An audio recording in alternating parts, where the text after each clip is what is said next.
Well, this is our first post-Ramadan program, and it seems like that everything went very well. I'd like to do something for a minute. I'd like to pass these around and just look at these to see if you see any difference in any one of them. Just thumb through them real quick and see if you see anything different in any of them. You saw one look different? Okay, all right.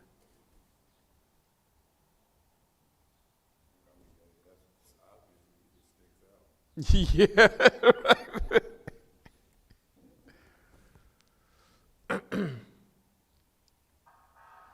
Okay,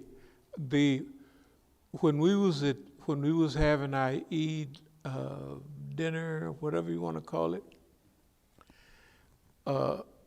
you know the brother that stayed here a couple of nights, dark-skinned brother, kind of. Yeah, well, I was looking at the money. Okay, all right. No, well, what happened was, what he told me was, he say, I got $100 bill, and I want you to get some money out of. I want to change. I want to give you $100, and I want you to give me 70 back. He want to donate $30 to the Eid, something like that. It could have been vice versa, but I don't think. I think it was. So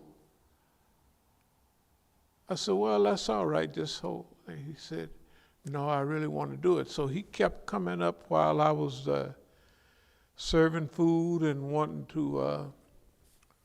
So I said, okay. So he handed it to me. He said, and I looked at it. Now, I never counterfeited money, but I've been around people that did, and this looked like one. So I said, that's pretty serious there. I said, take this back and give me another one. Because he said he had just got $1,000 from the government or something. A magic $1,000. And so he,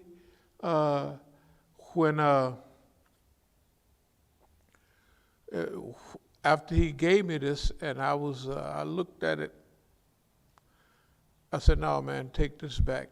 And then when he gave me another one, it tore. It was really like cheap money, you know what I mean?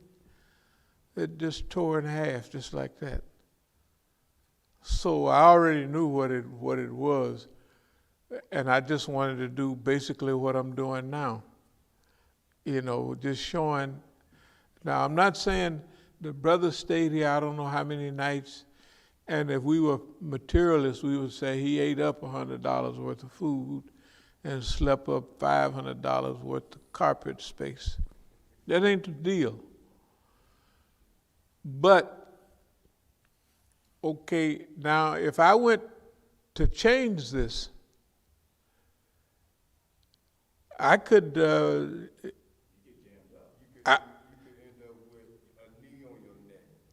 yeah, just like the brother up there, and I mean, this is not hard.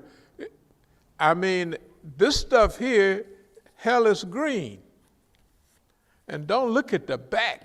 Good God Almighty, look at that the background. You see what I mean? The background.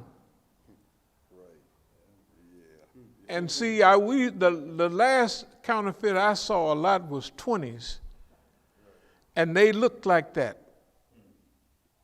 Because my partner in L.A. came up to Oakland because he had caught a counterfeit case. And that was what his money looked like. And I said, well, did you have to, you have to give anybody up? Because that's what they do. If you get a counterfeit case, most of the people are not standard day-to-day criminals. So they give up their connection. So my best friend, I just said, oh. So my idea was that he's there to maybe, anyway. So I just kept this. And I kept it. I'll put it under the thing because just $100 or $70, whatever I gave him, it's okay.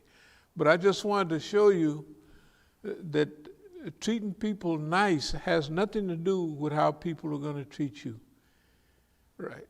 And if you're in the movement, see, this is and he just got out of the penitentiary, so he knows, and it had to be the federal joint, you know, about what this stuff, and with my relations with the government, they just can play, we don't know nothing. We don't know nothing. You know, they could just give me a counterfeit case. But whatever the thing is, and that's what I'll open with, keep score. Keeping score means pay attention to what you're doing and who you're around and what, you know. I have a nice article here. This was maybe 4 or 5 years ago now. This is the last time I was in Tehran. And it had, you know, this was out of, the brother brought me one copy of a newspaper. This is the political newspaper. This is from the inside. The outside had the same picture, you know. Okay, and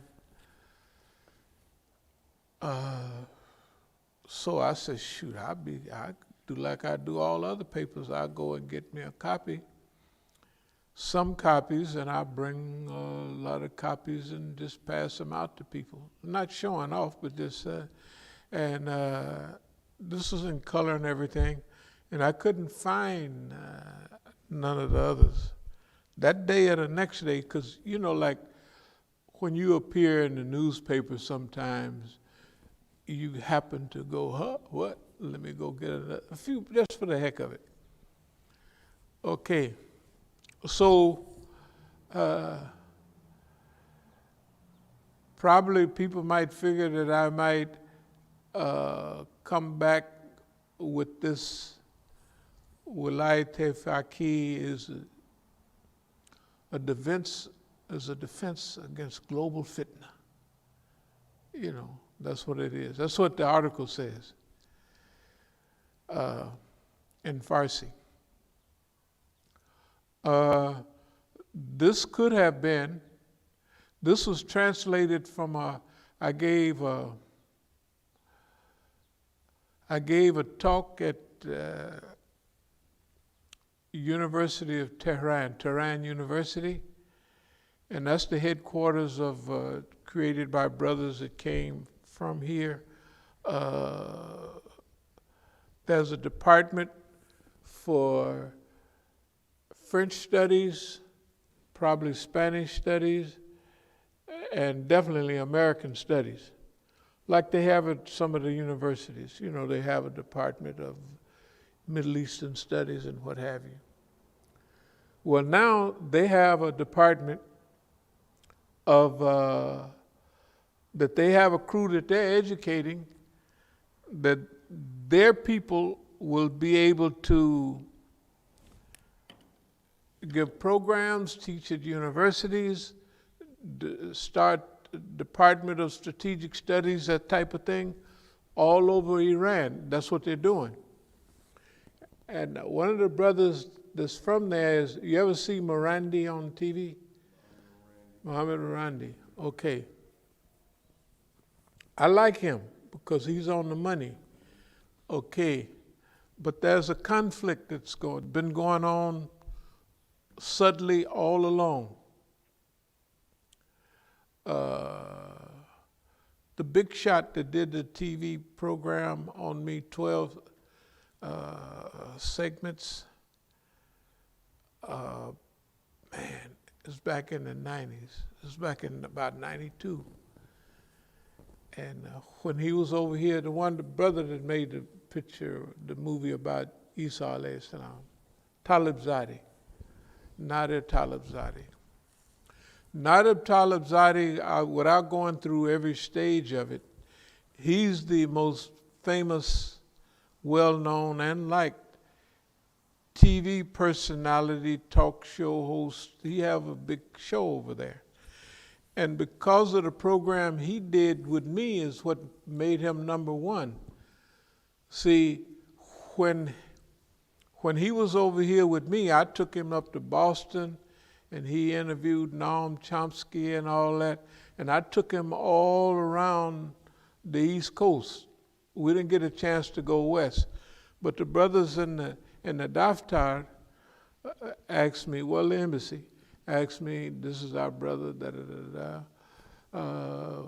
we want you to take him around, make him familiar with America.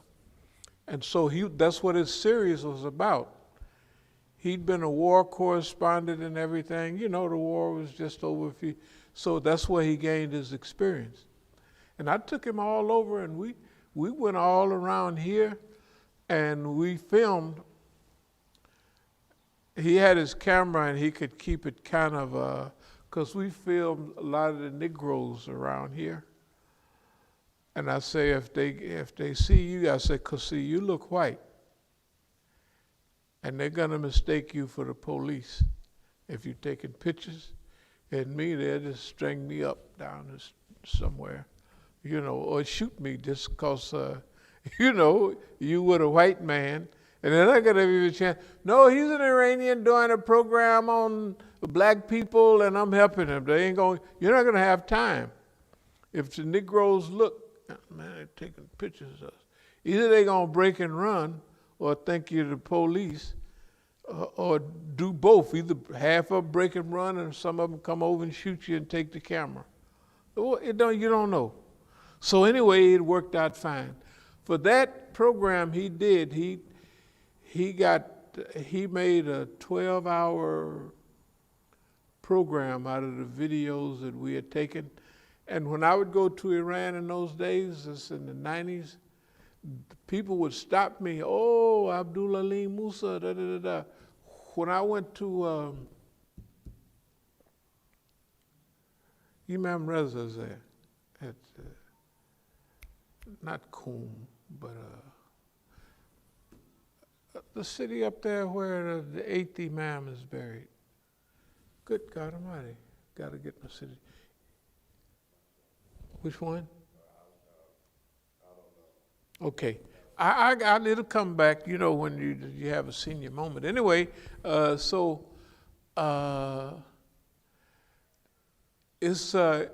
wonderful place. They go up there it's the only city, we know this is a famous city. It's the only city where one of the Imams is buried, and that's the 8th Imam, Imam Reza. And it's a wonderful environment up there. People go up there for ziyarah and everything. So they took us up there. I went up there a couple of times, because when you're there, sometimes they take you on a trip. Anyway, I was running all the time then. So around the Haram, which they call the Haram, I would run around there a lot. You know, and I said, they gonna think this nigga is crazy. Instead of going in and praying, which I did. He's running around here like doing American exercises, you know. Anyway, this article right here was on the front page, like those things that we were doing then was on the front page and on the T. But when I would go out after this article, would nobody stop me or greet me out or say nothing. So that made me think right away, because I asked the brother, I said, you got any more of these? No. They might have printed one of these for me. They might have printed just one of these for me to make me think whatever I might think, you know. Assalamu alaikum. So anyway, because they was deep into everything that's been going on recently over the last decades. See, over the last decades, they would pull me out of the regular program because I used to negotiate the program, I used to be a speaker and all that stuff. But this time, for the last 10 years or more, 2011, since around 2011 and 10 and all of that, they have been, first of all, they did a certain thing. I brought all of my articles over. So they brought one of their English teachers to read all those articles and then discuss them with me. And the first thing he said, "Did you write all of these?" I said, "Yeah, I wrote them all, sure." And so after that, because he used to get a headache sometime, because see, if you're translating something over a long period of time in another language, it'll give you even though you teach that language, it's, you're reading it and understanding it, and so he said, "I got to take a little break." So when we had their experts come in, now remember, there's a lot of deep dialogue going on in 2009, 10, and 11, and this is when that period is. So it's the foreign ministry and everybody, they're trying to lock in on this little magic power that I have, whatever they're calling it. Not only are they starting a whole section at the University of Tehran for foreign language studies, not just the studies, but the political, all the kids that's there studying English, when I give my lecture, they don't need a translator. And their English is good. Their English is good. So when I gave this lecture, they're recording it, and then they translated it from English to Farsi. And this is the Farsi translation. Okay, so what I'm getting to, this is a lot of things that's been going on over the last decades. So for the last, let's say 10 years, some of my friends that are there was saying, "Man, they got you out there." So they didn't want me to even go visit the other old friends, because there's a slight difference. For instance, it's deep. One of out of the brothers that went back home, right? They went back, their teachers, their professors, they big. Zarif went back. Zarif, foreign minister, he used to call me his best friend. And that used to make me uncomfortable, because in the dunya, when everybody, "This is my friend," I'd always be watching my back. It's a custom. It's not anything, and it was wound up to be true every time. Even so, anyway, a lot of stuff was going on, international stuff and what have you, and I'm starting to have some certain things that's beginning to happen between the embassy and me, and between the environment and me, the Iranian environment. Now, if you go back 40 years, the beginning of the revolution, up to about 10 years, 13, 14, for that period, I got so used to, I was speaking at every university, and the Iranians would always ask me, "Imam Musa, what are we going to do next?" That was the question. They asked me.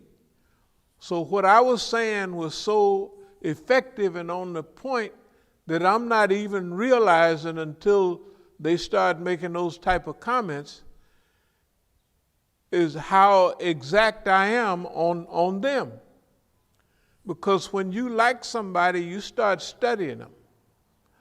And so that like, it spreads, you know what I mean? Like the people like you and you like them, you know what I mean? And so that begins to develop a serious ability, at least it did in me.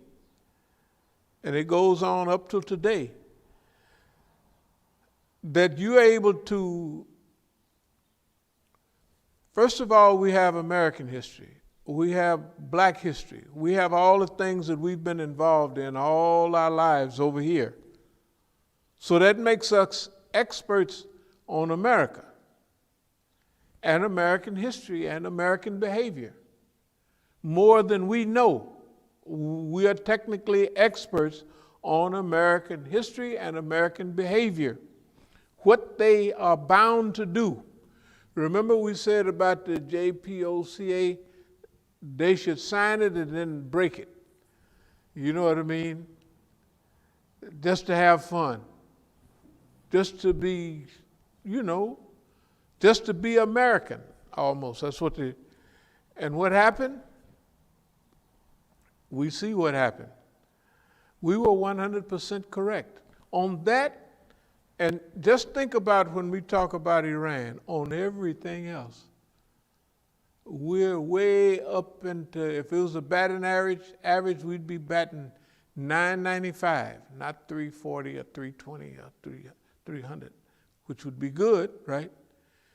And we say this all the time, but I'm going to get up to a certain point of what's been going on during the last decade or more. When I would go from here to the conferences there, instead of me being on the stage and help coordinating the program and all of that, they started easing me off and in the background. And even it's so nasty when they have all them cameras, when you see everybody sitting in the big halls over there, the camera, if I'm sitting right there where you are, the camera would come till it get right there and then it would go back. I said, the brothers is cold-blooded. I'm not waving, jumping up and down and say, come on by. But for credibility, that you know what you're talking about and you're in on all the big shots from all over the world, because everybody from all over the world are there. So they start changing the types of programs. Number one, they start having programs of so-called intellectuals from Europe and everywhere. And they would complain to me. Talibzadeh would complain. They're giving us trouble with the people with. I said, the people, those is non-revolutionary. They ain't them people. You ain't gonna hear nothing from them when they go back to, what's the name? And then the other people, the Negroes, I would be there, it'd be a Negro big camera outfit from Germany, but Negroes from here. So I would drop a few points every now and then to the white folks and sit down and say, yeah, the national Negroes are tattletale. And they would get mad. They would be mad. It would only be because either they're too stupid to know that what I'm saying is the truth, and they're shallow in American history, and they don't forget that if you participated in having Malcolm assassinated, and you are number 2 man, all that you got, you know what I mean, and you don't never have no trouble with the government, right? The national Negro don't, you ever hear me? He don't have no trouble. And neither do any other the regional Negroes. And neither do any other the regional Negro Muslim, right? Mellow Yellow them and Siraj, I don't know the rest of his name, those people don't have no trouble with, how in the hell, excuse my language, how they don't nobody have trouble with me? with the United States government? Nobody. They don't have no trouble unless they're setting up some of the slow Negroes, right? So what I'm doing now is just putting all of a certain thoughts together because we're going into a new phase. And so anyway, I mention that because I do many things to find out where people's coming from. I don't have a big research organization or nothing. So a lot of the stuff we have here is, example, about this time, so I'm looking at the Iranian relations is beginning to change a little bit, or the guys that stayed here. They're at the daftar over there, they're beginning to treat me a little different. You know what I mean? Now, I'm going to the daftar continuously to educate them or to keep them up on what's going on in America. But they are slowly trying to get rid of Negroes. Like they used to have tons of Negroes around when they first had all this stuff here 40 years ago. And the last two to leave was Salahuddin out there, and I'll tell you his other name, the brother that taught Arabic. Yeah. He's a good brother. Huh? Hussein. Hussein was working there when I first came here in '89. And Hussein his job was, they got rid of all other Negroes. So Hussein was cleaning the toilets and stuff. Now my idea was, for khidmah, for work or programs, I'll do just like I do here. I'll clean toilets or anything else. It don't make no difference. For free. But you can't hire me over there and you know what I mean? They couldn't hire me to do that, but I'd be happy to do it if it's just we're having a program, bathrooms need to be cleaned, that don't make no difference. For free, but that's the job. Y'all are in the office and all that, and you gonna give a nigga a job cleaning the toilets? Absolutely not. Later on, he started working at the school. But when I first came here, he was still at the daftar, at the office. I'm going to get to these points. I'm just trying to draw a picture of contact and connections. So pretty soon, when I'd go to the daftar, the director or what have you, he would hint, well, we're going to start talking to the Americans, They was already talking to Americans in Oman or whatever it was. I mean, anybody got any sense know that they're already talking to the Americans, leading up to the things that they done, you know what I mean, somewhat later. So they always have these backdoor things, and now, but they're developing a crew. The United States government is developing a crew out of them. And we told them from day one, back in the early 80s, we said, y'all got to stop talking to the feds. Oh, they just come and talking to them, and then they used to be proud that the FBI comes to talk to them. I said, yeah, but they gonna get something out of you. It don't make no difference. What? And then all of a sudden, little things start happening, like one of the brothers' mother might have a inoperable anything, but they can operate on it in the U.S. That's the way things was in those days. And all of a sudden, his mother gets a chance. This is what the feds give him. They know him. They didn't study all of them. Your mama got such and such a cancer. You just cooperate. And the first cooperation is not big. It's just little. They do it to Palestinians and everybody. But if you give them a little, now they can give that. If they give that to the people gonna add it, gonna multiply it a zillion times. So once you cooperate with them, you in deep, right? You in deep. So all of a sudden, I'm getting into the 90s now. The first 10 years, all in the 80s and all of that, and up to the time Imam Khomeini died in 1989, June 3rd. Up until that time, everybody had to toe a certain line. But within a few years after that time, things are beginning to change.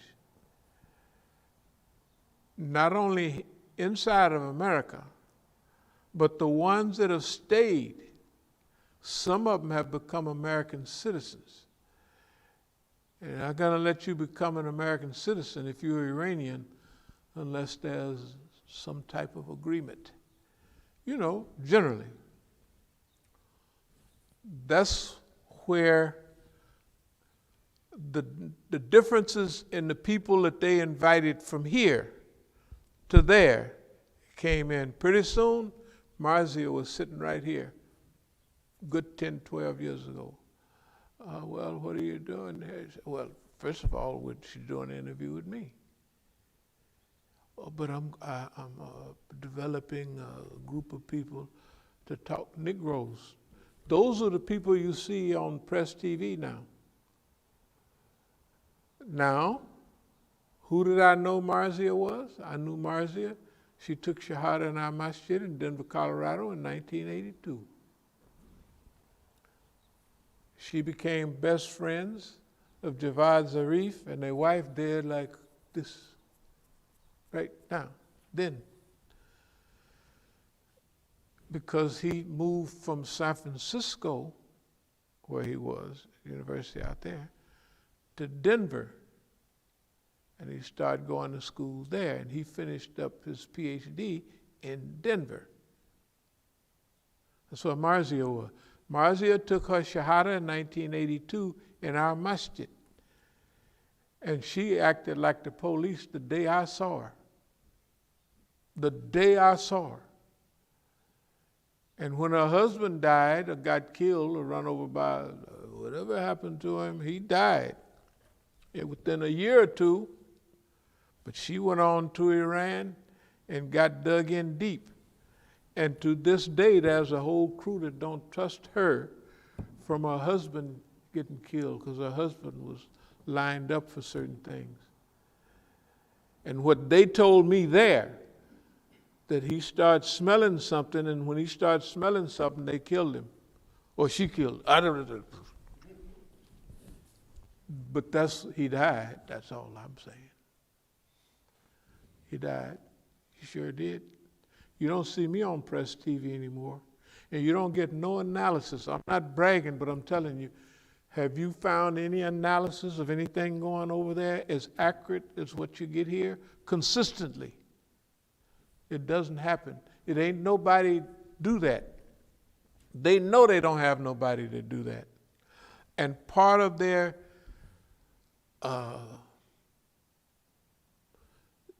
Tehran University things was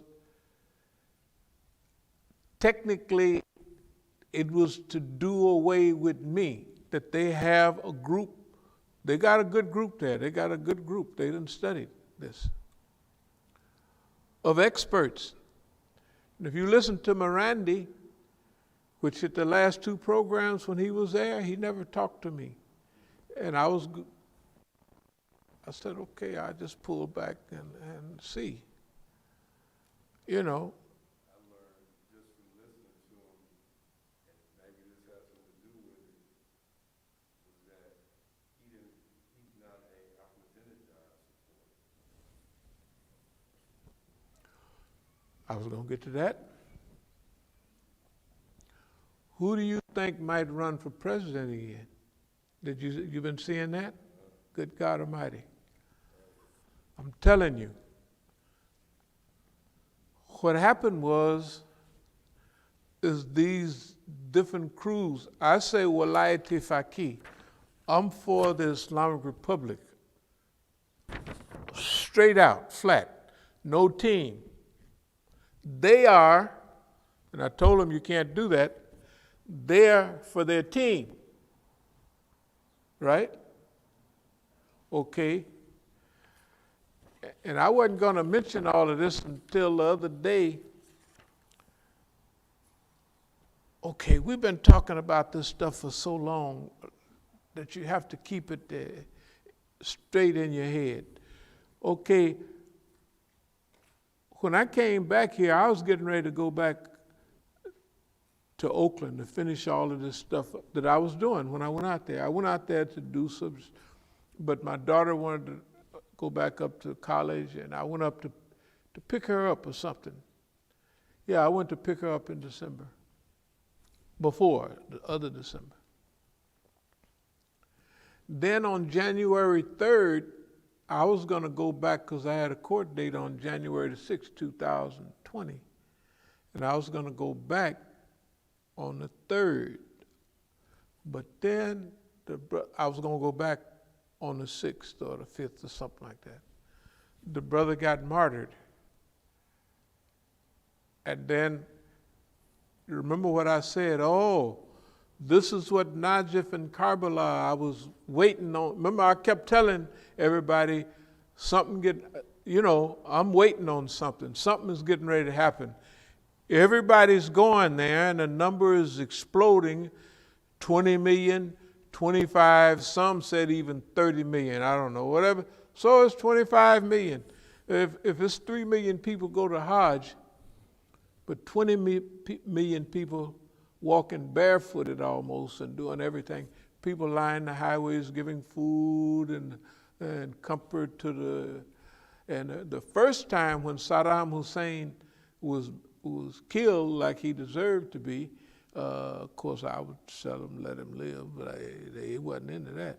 So it was 4 million people. So I gave a lecture on that. I don't know if you remember.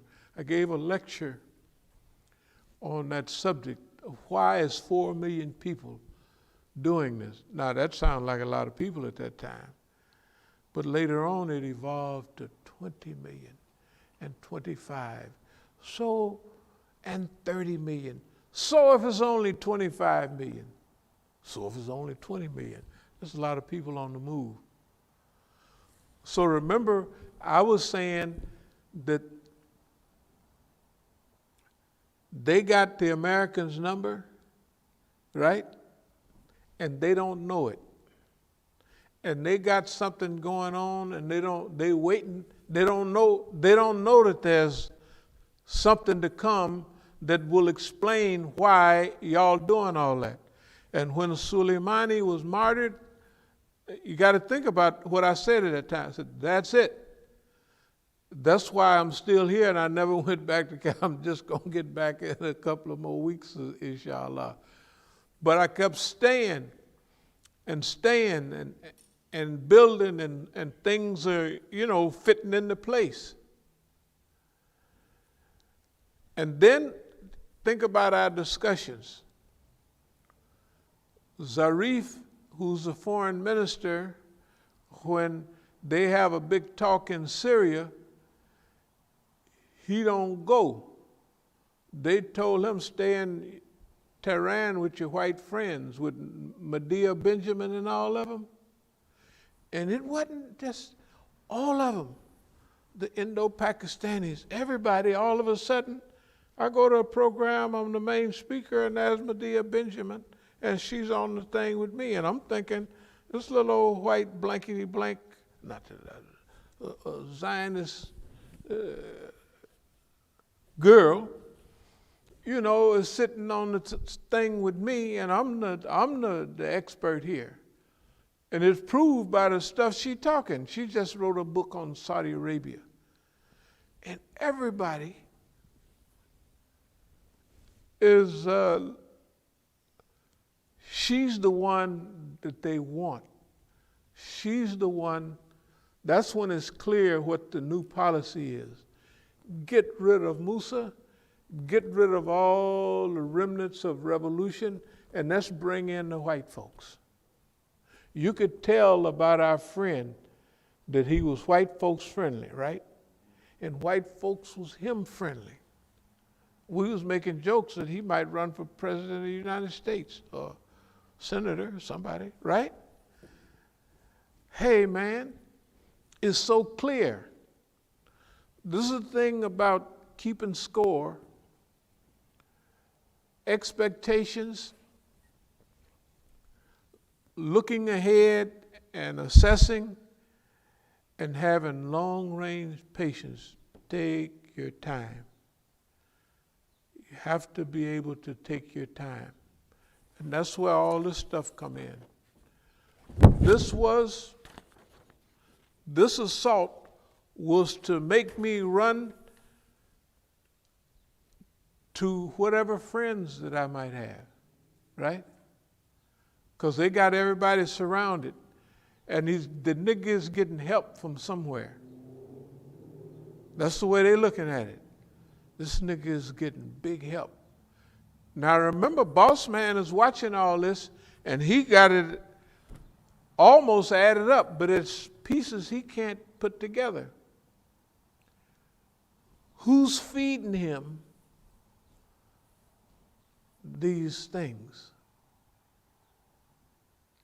Well, the only thing about it, there's certain things missing.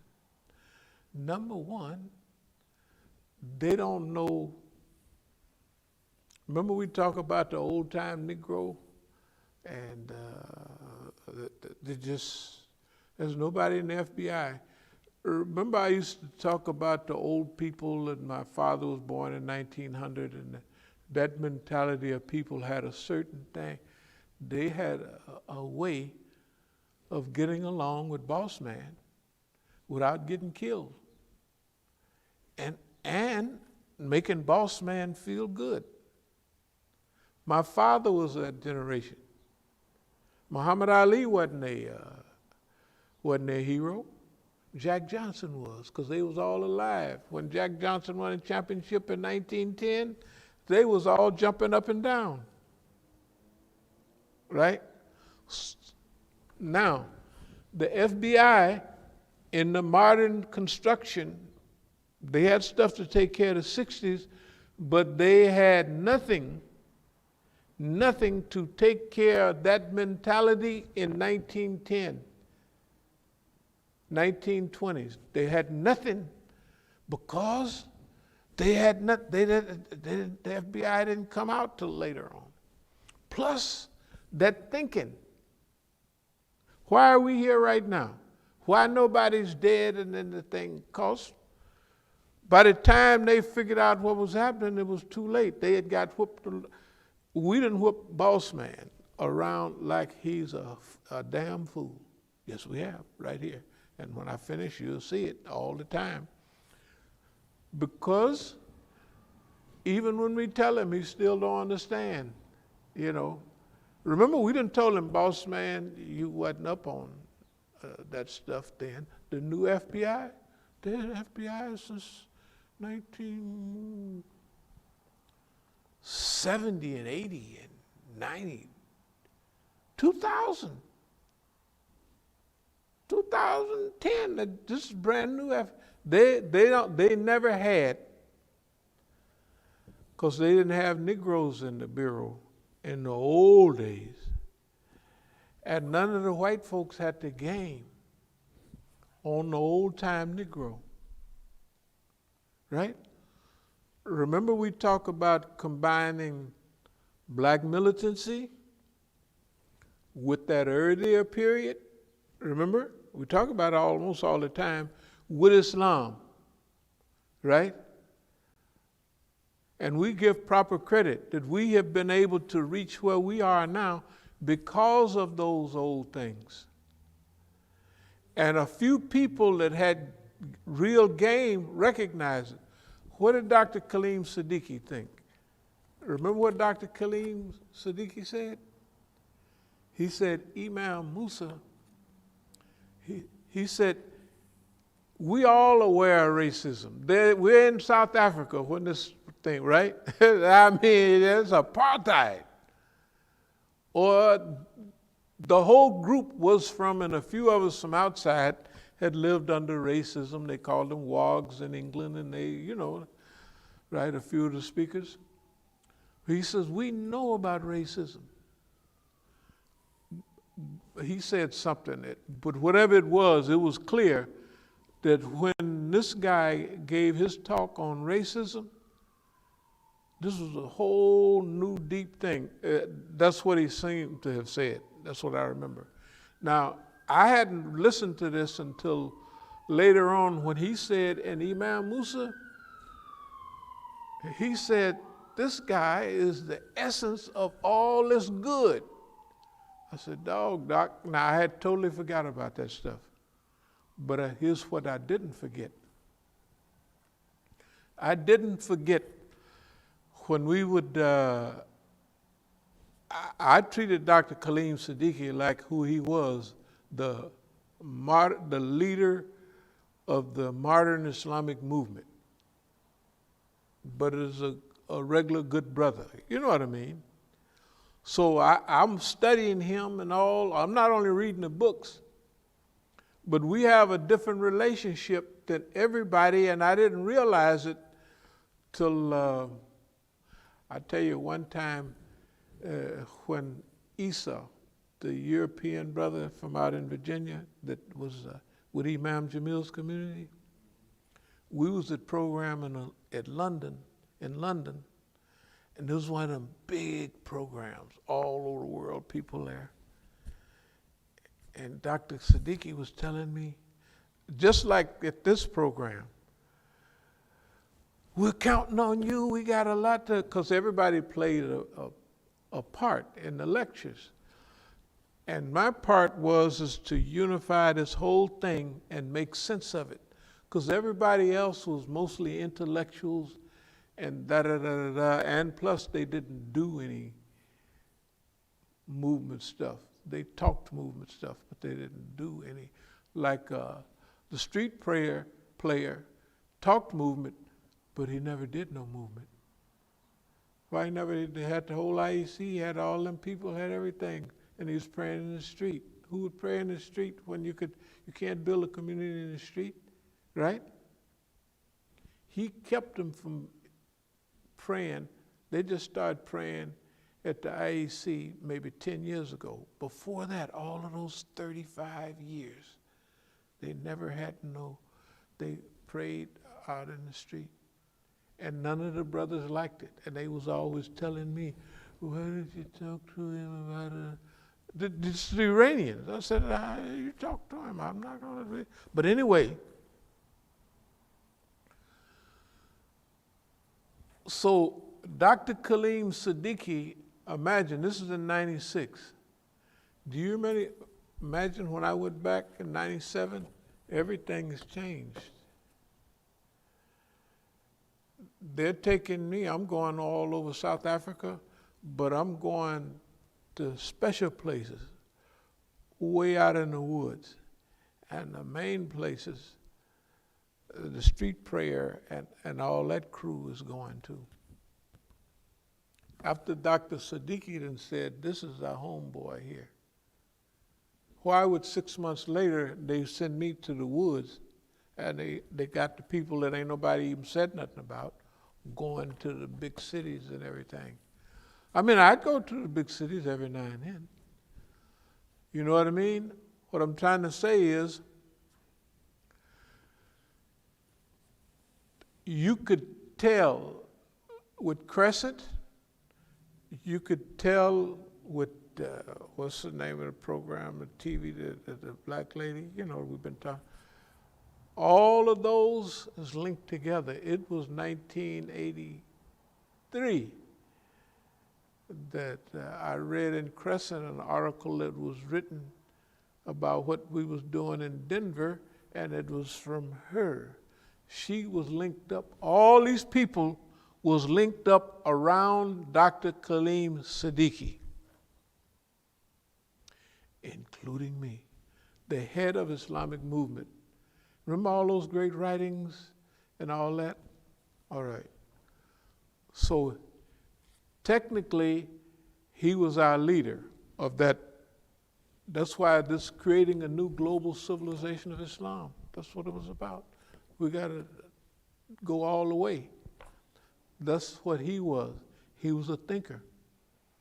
He used everything he used that Salman Rushdie thing to blast into outer space. You know what I mean? So he created or developed Majlis Ashura Islamiyya fi Britannica, the Islamic Parliament of Great Britain, with all kind of institutions. When we had the Bosnia programs, he had to study ways to have a Baitul Mal legally in modern times. The ulama hadn't even figured it out, and he had to figure it out. And they did it. So we collected money for Bosnia, and we sent it to Bosnia all during the 90s and all of that period. Here's the point I'm making. There is a crew that is revolutionary here. Most of the good ones went back home. Most of the good ones went back home. But there's a crew that I start smelling. I tell you what, remember the article, the lecture I gave? It had 1990 wrote on it, and it had politics is like a sewer. Okay. Right. Diplomacy is like a sewer, and when you come back from working in the sewer, you don't smell yourself, but everybody else.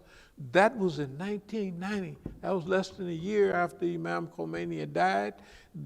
I was smelling this all over. When he was alive, everybody had to have a certain amount of unity. They had to pretend or what have you. Soon as he passed away, they start, a lot of the stuff you see here now, anti-Walayati Faqih right here in the U.S. right now, it started then. It started in the Daftar. I could see and I could smell the difference already. You know, if I gave a lecture about it, a year later, I done already, you know what I mean? And it's just like what we said then.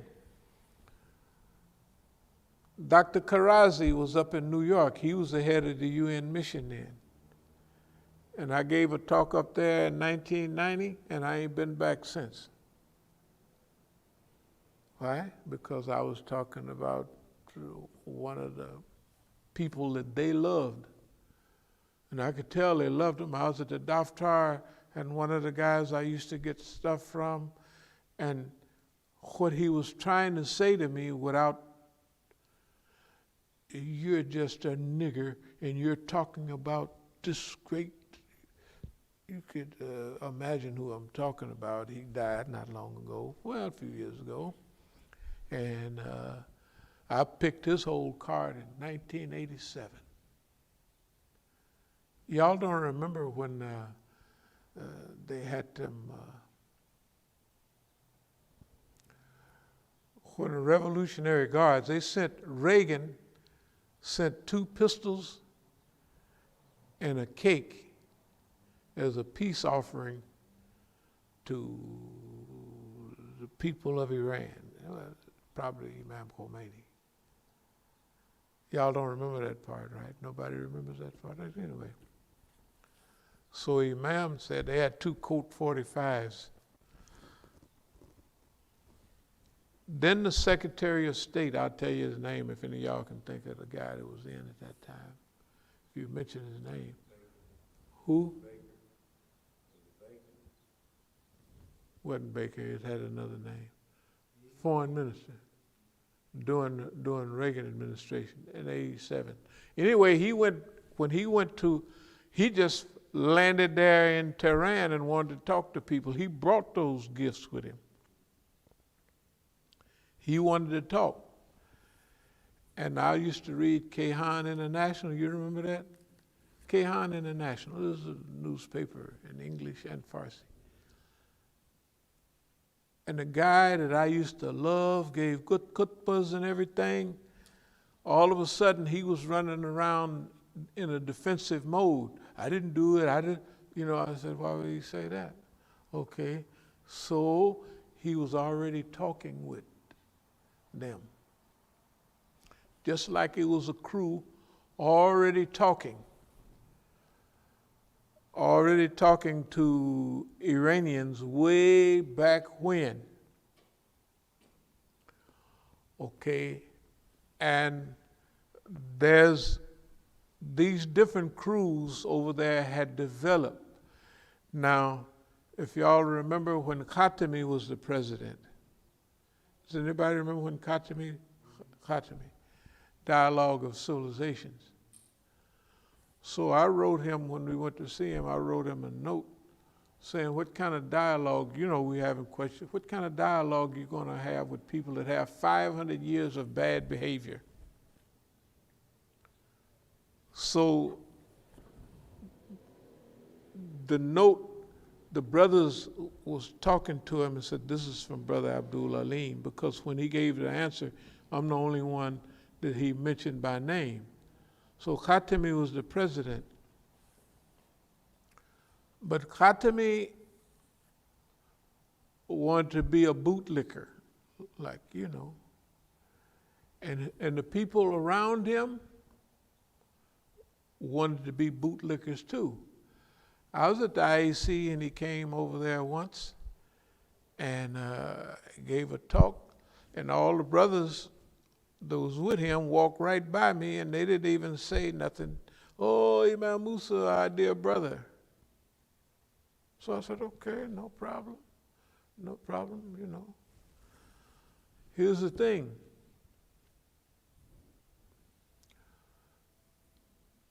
There's something that had developed, and I was telling them, you can't do that. You have to be, or be like you were pretending during the time of Imam, was all on the same line, Khat al-Imam. You can't have, which is almost impossible, you're going to always have different peoples with different trends. But you can't have where your trend is more important than Walayati Faqih. You can't have it where your program is more important than the whole system of the Islamic Republic of Iran. You can't do that. Okay, I'm going to jump a little to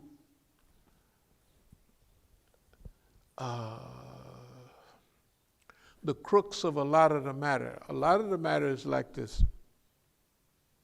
Just in the last several weeks, when Zarif, not Khatami, whatever the president's name is now, Rouhani. And I knew even the Iranian lawyer in California on a misdemeanor, when I was in court, they'd have the whole court, would pack, this guy is here. All of you public defenders go and watch this, and they would be in there taking notes. They was in there taking notes, all of them, on a misdemeanor. So I showed them a lot of these pictures, and she said, oh, you got a picture of Khatami too, huh? In other words, her mother is one of the regulars from the old days, all Islamic rituals and all of that. But she's a modern attorney, Iranian, speaks perfect Farsi, that she's there to kind of inform them of where I'm coming from. So when she's reading the article, she done took pictures of the article. I mean, this is her job, to study this and to fill them in. Okay, so now here we are in modern times, right up to date. So what has come to is this. They have the environmental circumstances that are going on in Iran and around Iran. And they have to feel like they're in charge, that they're in charge. This is where Miranda and them comes in.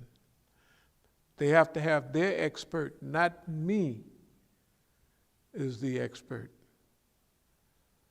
but study the expertise. How many of them understood what was going on in Najaf and Karbala? Nobody. Nobody even mentioned it, right? Nobody even mentioned it. So up to a couple of years ago, they got it down that, okay, we got this foreign ministry thing. This is what the capture of, not capture, but when I go to Iran, they take me out to a big apartment, 3-4 story, like these apartments, like these big houses here, and I would be in the whole thing by myself, starting in 2008 and 9. Right? And they would have their people come to talk to me on the big programs.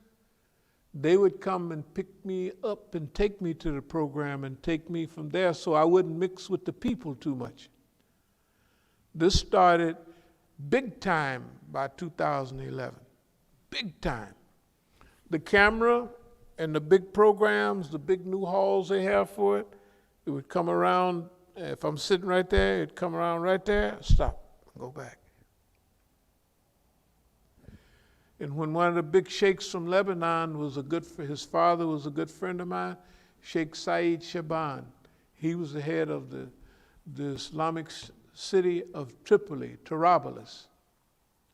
Maybe y'all never read about it. You'd read some of those old articles you would read about. And his father and I were good friends. His father came, or we brought him to our masjid in 1986. And he gave a talk, and we have a lot of pictures. Hashim Nimmer's there, all the pictures.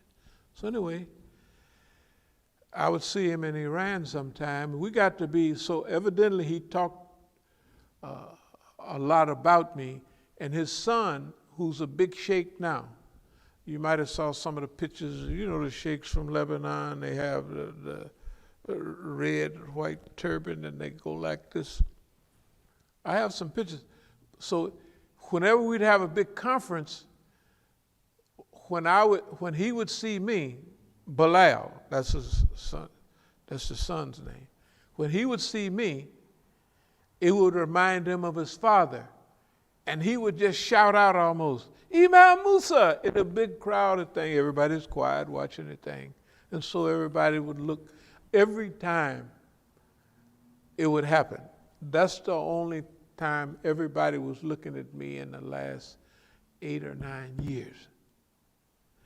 Because they was they're building at the University of Tehran, their new diplomatic corps for modern Tehran.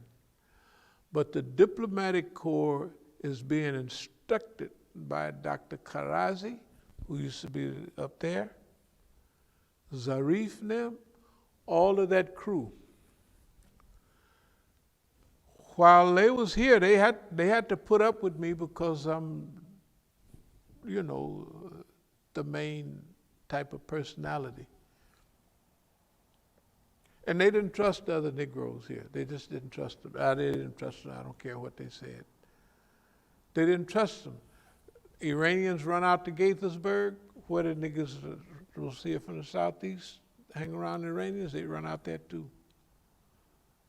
What are y'all doing in Gaithersburg? This is what I was thinking 30 years, 40 years ago about the Negroes. What are y'all doing way out here? Anyway, I'm going to draw all this together. There's some points that are being made. Number one, we've been on the right road from day one. Number two, you get to a point to where the other team has consolidated their team. Like Karazi's team, Zarif's team, Khatami's team. Khatami, where is he? He's been on the house arrest. Tell the truth. You ain't heard of, where's the ex-president at? Ahmadinejad's not on the house arrest. What's the name Khatami doing on the house arrest? He was no good in trying to undermine everything, right? He really did want that, not peace in our time, but he really did want dialogue of civilizations. He wanted confrontation or cooperation. He wanted cooperation, big time.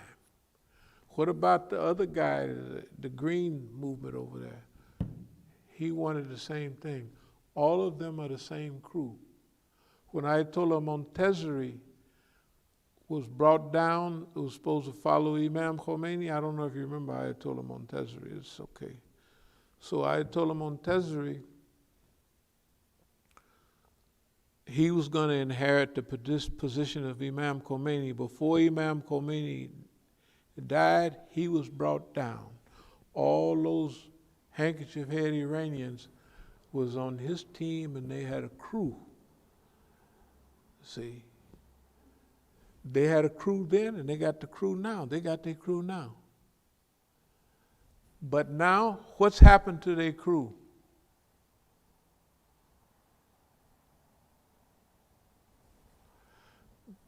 The last nail in the coffin was an interview that Zarif gave when he was talking about Aga Soleimani, right? This is happening right now. This is pertinent right now. What I'm saying now is world pertinent right this minute. Okay? If we're not center stage, we on the stage, but big time. So, Zarif, Marzia, all of them. Remember when they busted me upside the head? What was they talking about? Marzia, Hashimi, keep her in the news, all the Iranians? Not one of them called Imam Musa to say, after all that love and affection, because the ones left here are tattletales and stooges. And now, everybody know it. The Daftar, 100%. 100%. When the FBI came here, the FBI had stuff that come from them. Why would I know where the stuff come from?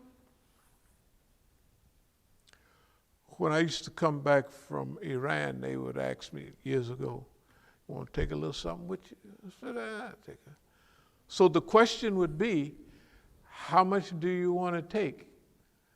And I would keep it down low, like 30,000 or something. Not no 50 or 100,000, because then you'd be getting out of hand. But you could say, well, the people donated, they helped me, and I go places, which is true. When I go to those places, I take money with me. And I distribute money to the Africans and the others. When I go to South Africa, I take money with me. So if it's a guy got an orphanage in his martial arts studio, last time I was there, he had 53 kids he was taking care of, orphans. And he'd have to have them over at the side, when he's doing martial arts training and everything for his paying customers, and he would be feeding all them kids. If I see that, if you drop $5,000 on somebody there, You done dropped a ton of money. You know what I mean? So it was my custom to take money with me whenever I go overseas. Because we're going to run into different groups of people. But they're all going to, except for a few, need money. And we're in America.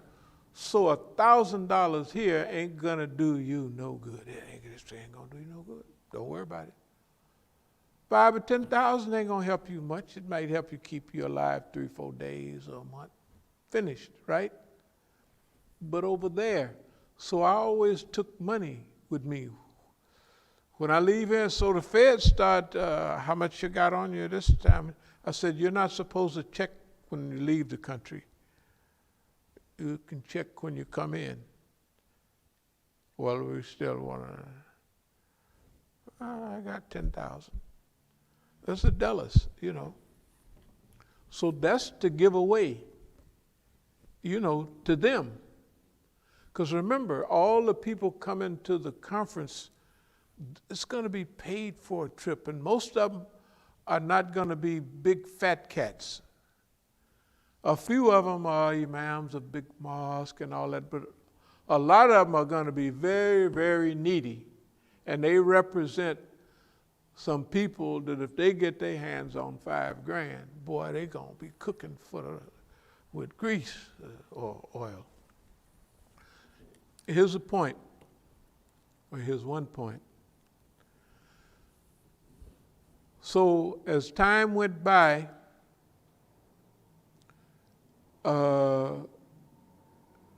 they began to isolate me in Tehran. That's why I said, I don't know, they said this was on the front page, but all other newspapers that I was on the front page of them, I could go find a copy. I couldn't find no copies of this.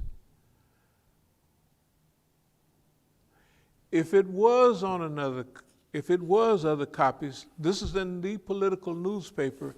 It outlines what I said in a lecture at the University of Tehran, what Iran should do.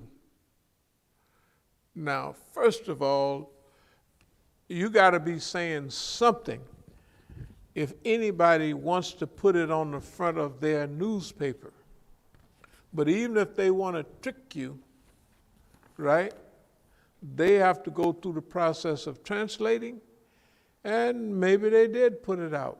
I couldn't find no copies of it. I couldn't find any copies of it. And I haven't been back to Iran since. Haven't been back to Iran since. But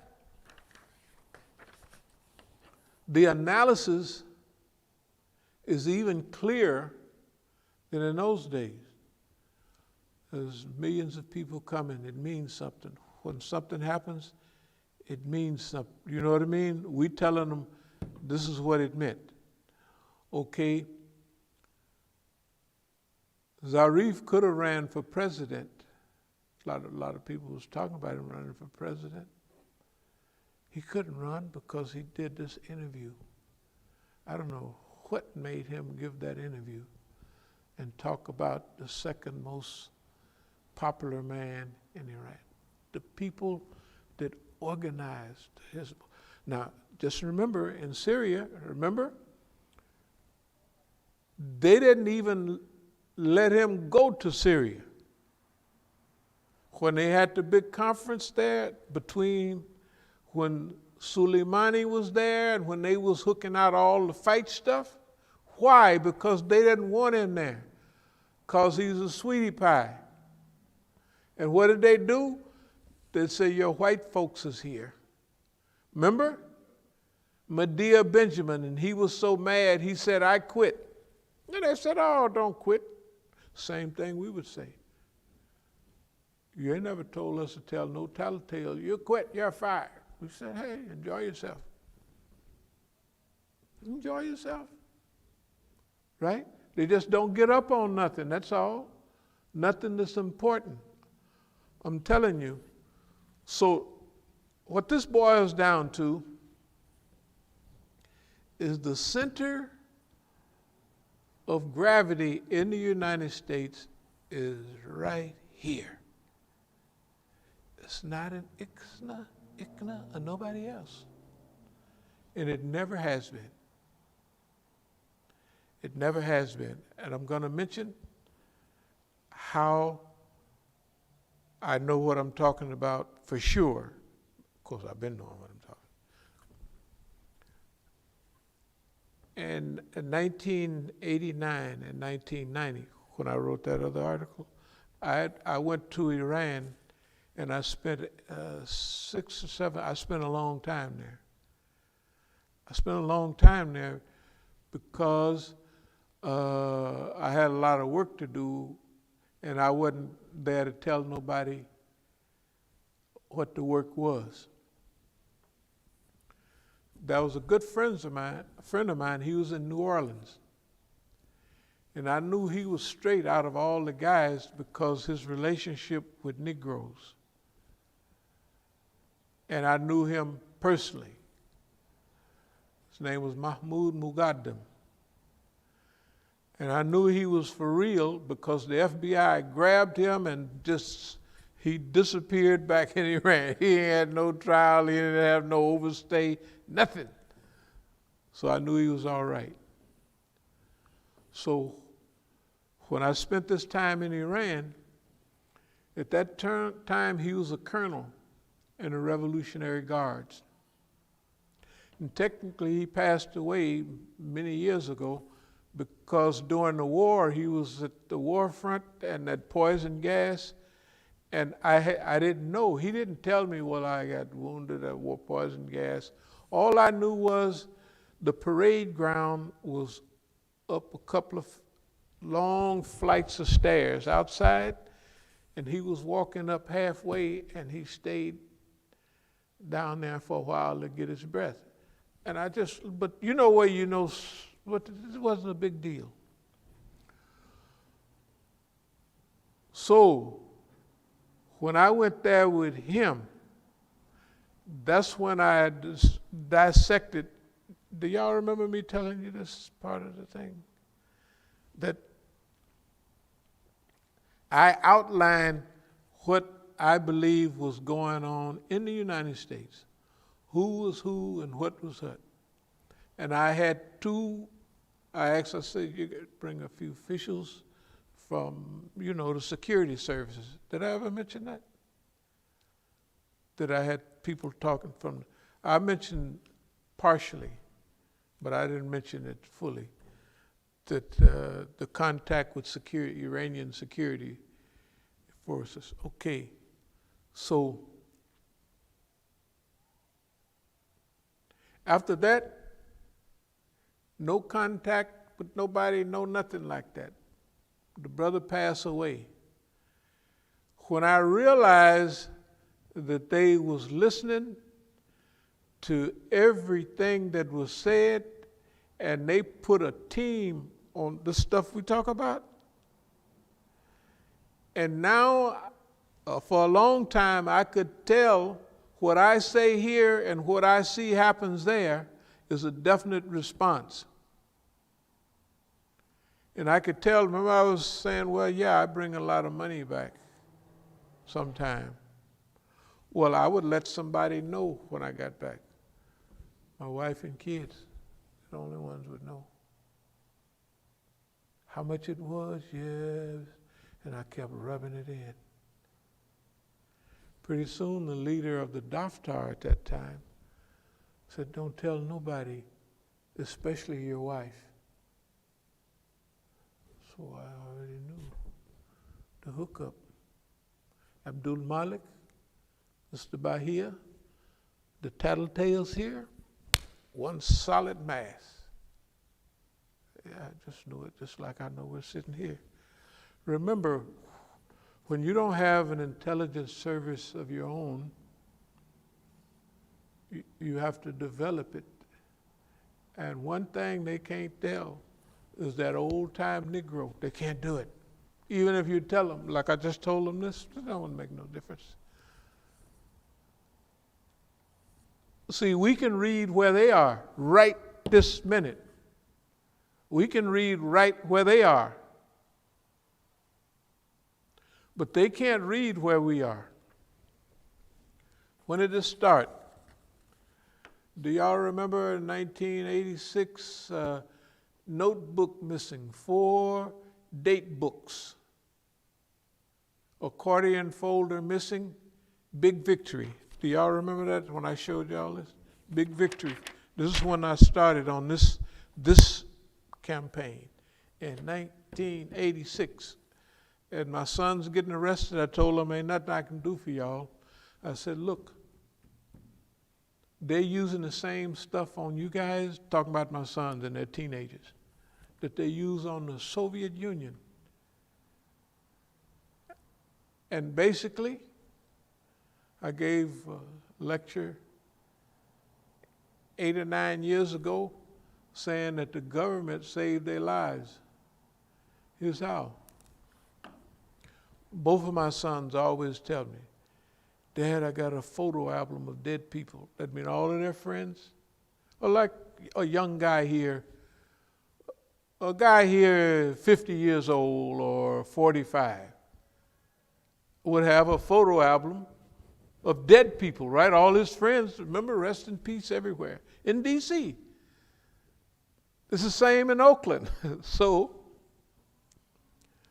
the government would grab them up so I wouldn't have no support on me. This is when I was really understanding it clearly, in 86.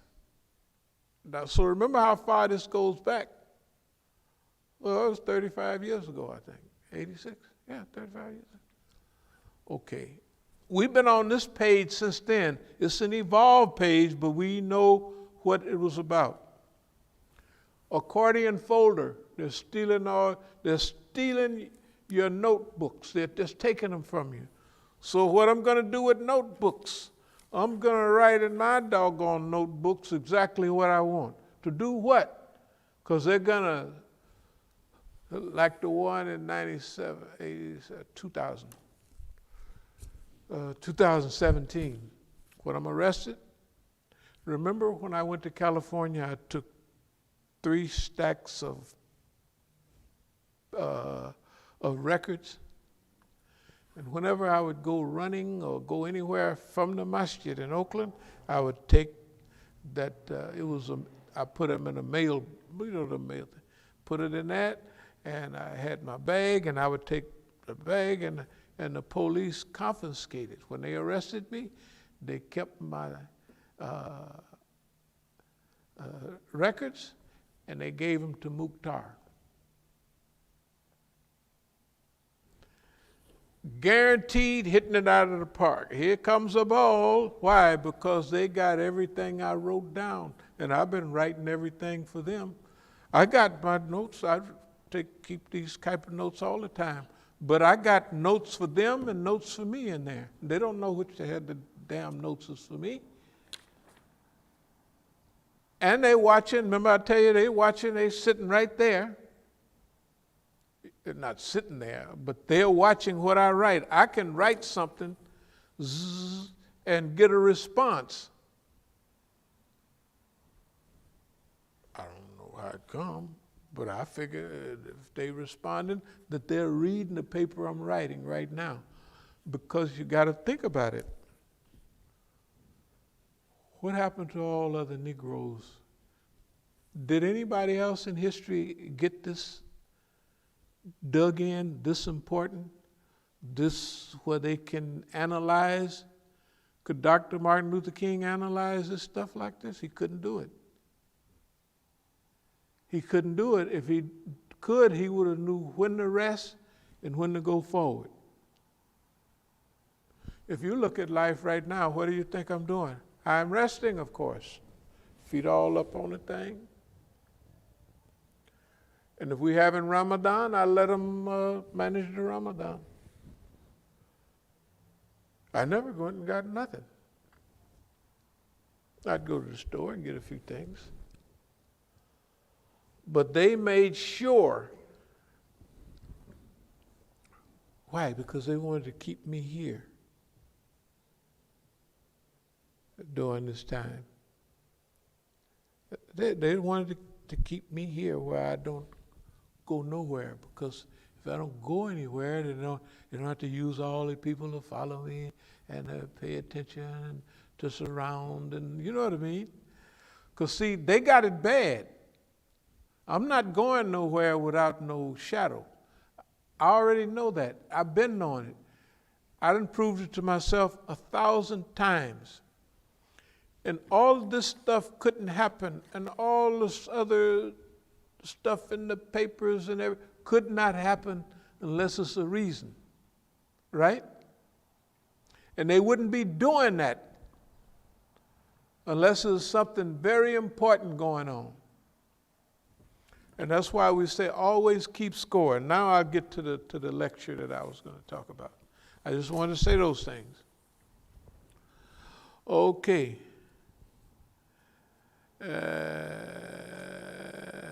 Yeah.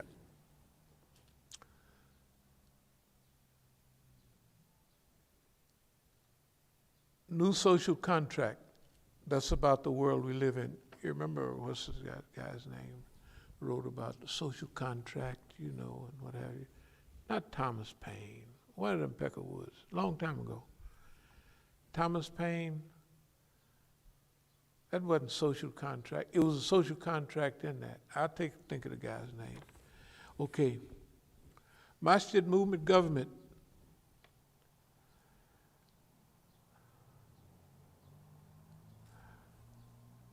The things that they've been doing with us, the government don't have a right to do those things. All the things they did, remember, they done sold property out there. They done sold the property. Mukhtar's name. But they don't have a right to do that because my name is on all the property. Should I jump up and do something about it? Absolutely not. I do something about it when I get ready, because they done broke the law. They done broke the law, not me. We study what is when you have a time limit and you have to do certain things within certain times, but there are certain things that you don't have to do within a certain length of time. If you got hit over the head, if you're charging the police, you get 1 year now. We're not going that way, we're going the other way. We're going back to Oakland. And now we're going to take care of everything that we could have taken care of years ago. But remember waiting for a sign, expecting a sign.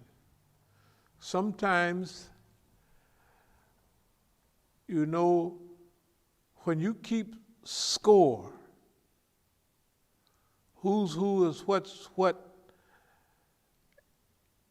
when you keep score, you might have a feeling of signals coming, timing, and what have you. It's happened in history. And it's happened good time and big time. When I was in Colombia, smuggling and what have you. And we smuggle a lot of blow up here, but I was in Bogota. Then I moved to Medellin. But there's a city called Cali in Colombia. And everybody was telling me all of the beautiful women, the women in Cali are a mixture of Caribbean, Spanish looking, and I wouldn't be out of place there in Cali. Plus, they had the Cali cartel, which became number 2 after the Medellin cartel, right? I stayed where we was out of place, in Bogota, in Colombia. When me and my friends would walk down the street, we could see Septimo is a big street like New York City. You could When we would look, we was only a little over 6 feet tall. We were a head taller than everybody. We could see over their heads all the way down the street for a mile. Then why wouldn't we go, right? Now I got runners, all of them are black, except later on when we got white girls. Why wouldn't we go to Cali? And why is everybody trying to get us to Cali? The police down there. Cali, the beautiful women, they think you like girls. The beautiful women are in Cali, which they are. Cali, and I never went to Cali. Never went to Cali. And I'm glad I didn't. Because what's happened now would have never happened. The whole thing, that's where trust in Allah come from. Not from the time you really take your true shahada, but if Allah got you hooked up to get busy, He had Musa hooked up from before he became a prophet. So everything, when he run off, and they said that a man come from the farthest part of the city saying, hey man, you gotta get on out of town. They looking for you. He wasn't a prophet yet. When he came back, when he took off his shoes, when he saw the burning bush, he became technically. So he was getting game all the way up to then. He was a civilization builder because he was a prince under Pharaoh, and he built cities and he built all of that, and he knew about management and organization, right? Yeah. So he was getting the physical game, as we used to call it, that time. Okay.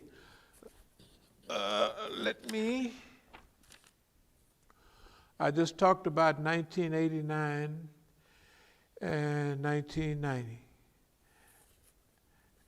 And what I told y'all, I told you that the brother that was a good friend of mine, when he was here and when he went back, I contacted him, and I made that contact with the security forces of Iran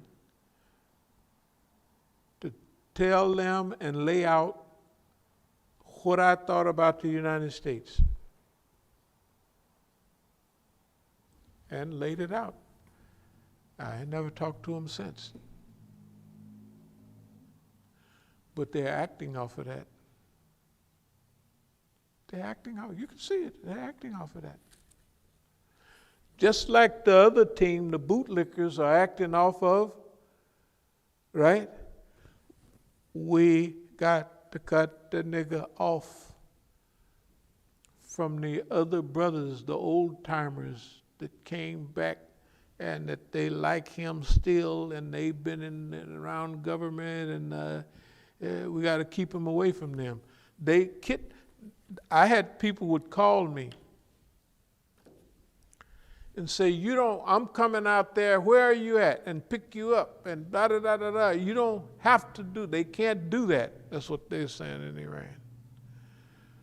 The old friends that went back, they know something is going on, and they know the kind of cars that drive, the foreign ministry drives certain kind of cars, little gray cars, and they wear certain, who's these people? I said, they just guys. And I tell them, that's them. So, no, take it easy. We have to play along with this. That's where the real long game comes in, where you have the ability, we always use the term protracted. It's over a long period of time. And most people, when I say long period of time, now I'm talking about going into 45, I'm talking about going into super decades, because the first decade during the 60s was a serious learning period. It was an accelerated learning period. So I was able to teach what I learned in that period to the Iranians. All the Iranians was young kids when they was here. They were college kids. I was 35, 40, I was getting up there, you know. So everything I told them, they remembered, and everything that the movement was encountering here, they remembered, and they knew. They would ask me, Imam Musa, what are we going to do next? Not what are they going to do here, what is Iran going to do next? Remember I mentioned that before? I mentioned that before because it was true. They wouldn't be saying that unless we had some combination figured out that was working pretty good, and they knew it better than we did. What they knew it, this nigga, the brothers, oh, how's he coming up with this? What we're gonna do? Because they're looking at, oh man, if this happened, that's gonna, don't worry about that. That's gonna happen probably, but you're gonna do this, that, another. And they was doing it. And they appreciated it too.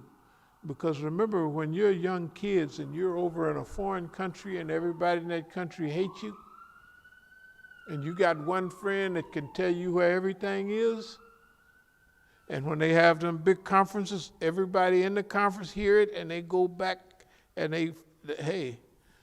So all the people that went back home remembered.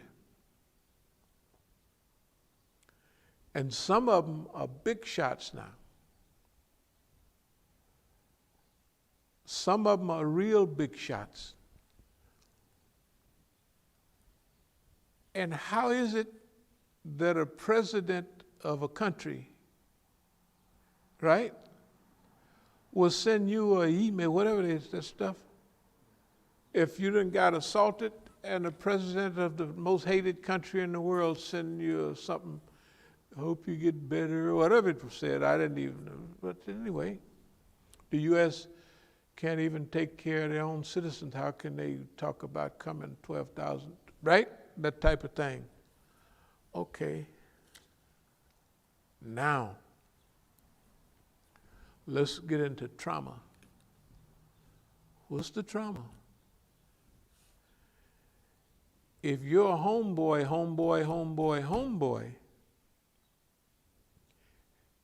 is getting back within the range of the presidency, right? Whatever it is, he ain't on the doo-doo list no more. Whatever it is, he's got the biggest, when he go to a city right now, 50,000 people come out, sometime 100. They come out.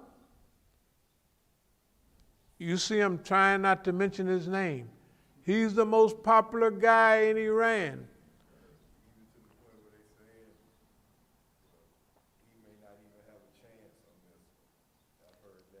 That's what they saying. Well, why they keep it? Well, then let him run then. And the Rahbar hasn't opposed him. The Rahbar opposed him. First of all, if you saw the lecture 2009, when all this stuff was going on, the Rahbar gave a lecture. You ever see that lecture? The Rahbar gave it. Yeah, it was the 19th of July, 2009, when all of that fitna.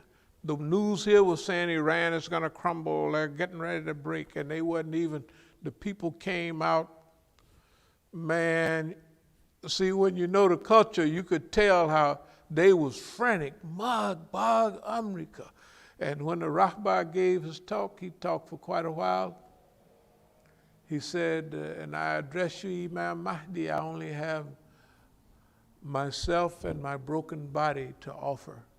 Everybody was crying. And even my kids said, they ain't never seen, you know, because niggas don't be crying, you know, about, but I said, boy, look at here. That was deep. It was deep, and the people was frantic. They was dressed up in their martyrdom stuff. I mean, white stuff ready to go. I said, they can't do nothing with Iran. They ready. I mean, you know, they're not frantic. They're focused, but they ready to roll, just like they came out last year by the millions, right? Remember when Soleimani was trying to cause fitna with Iraq and Iran? They unified Iraq and Iran. So the handkerchief-headed Muslims have been set aside, or they have self-set themselves aside. All of them, every one of them, they came here last summer. Please tell us a different story. Remember I was telling y'all that I met in the park with the guy come over here, special trip because of what he was hearing me say. Black lives matter, doesn't it matter? I said, hell no, it don't matter. Black lives don't matter in America. What are you talking about? But those people look so innocent. I said, that man is sissies and all kind of crazy people running black. Right, tell the truth. Man, black lives, Negro lives matter. I said, those are good people, the common people. But they ain't no leadership. We try to tell them, how many times we try to tell them, ain't nobody listening to nothing. We're not listening. They were on purpose. We are not listening to you people talk about nothing.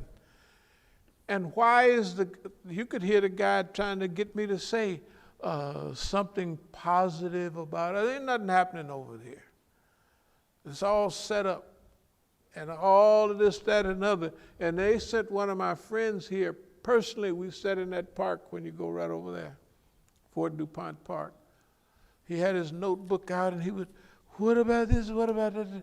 And he closed his notebook. He would close it because he didn't tell him what I told him. I said, ain't nothing happening, you know.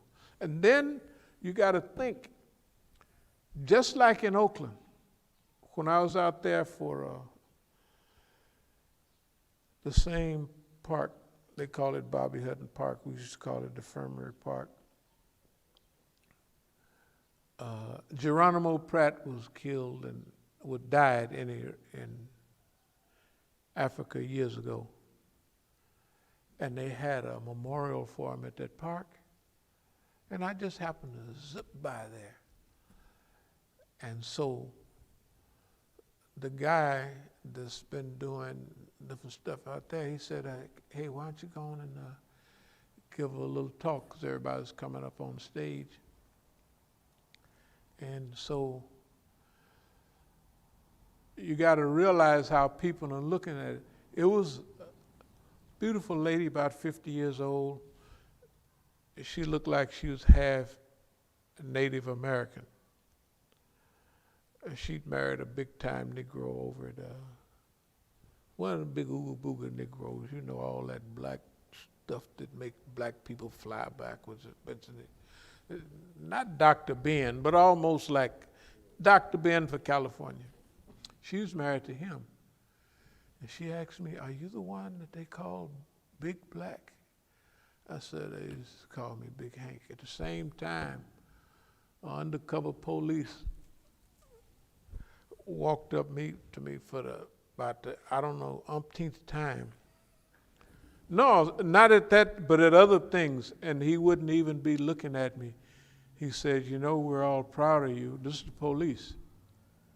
Because I'm the only nigga that ever went straight. As far as they, you know, and he was telling me, he wasn't looking at me, and we're in the park. And this is about the third time we're proud of you. Da da da da da da da. So, you know, all the police would arrest me, they'd be white or Mexican. You ain't seen no. Because see, all the black police in Oakland, they got the word. They know this nigga done really came around.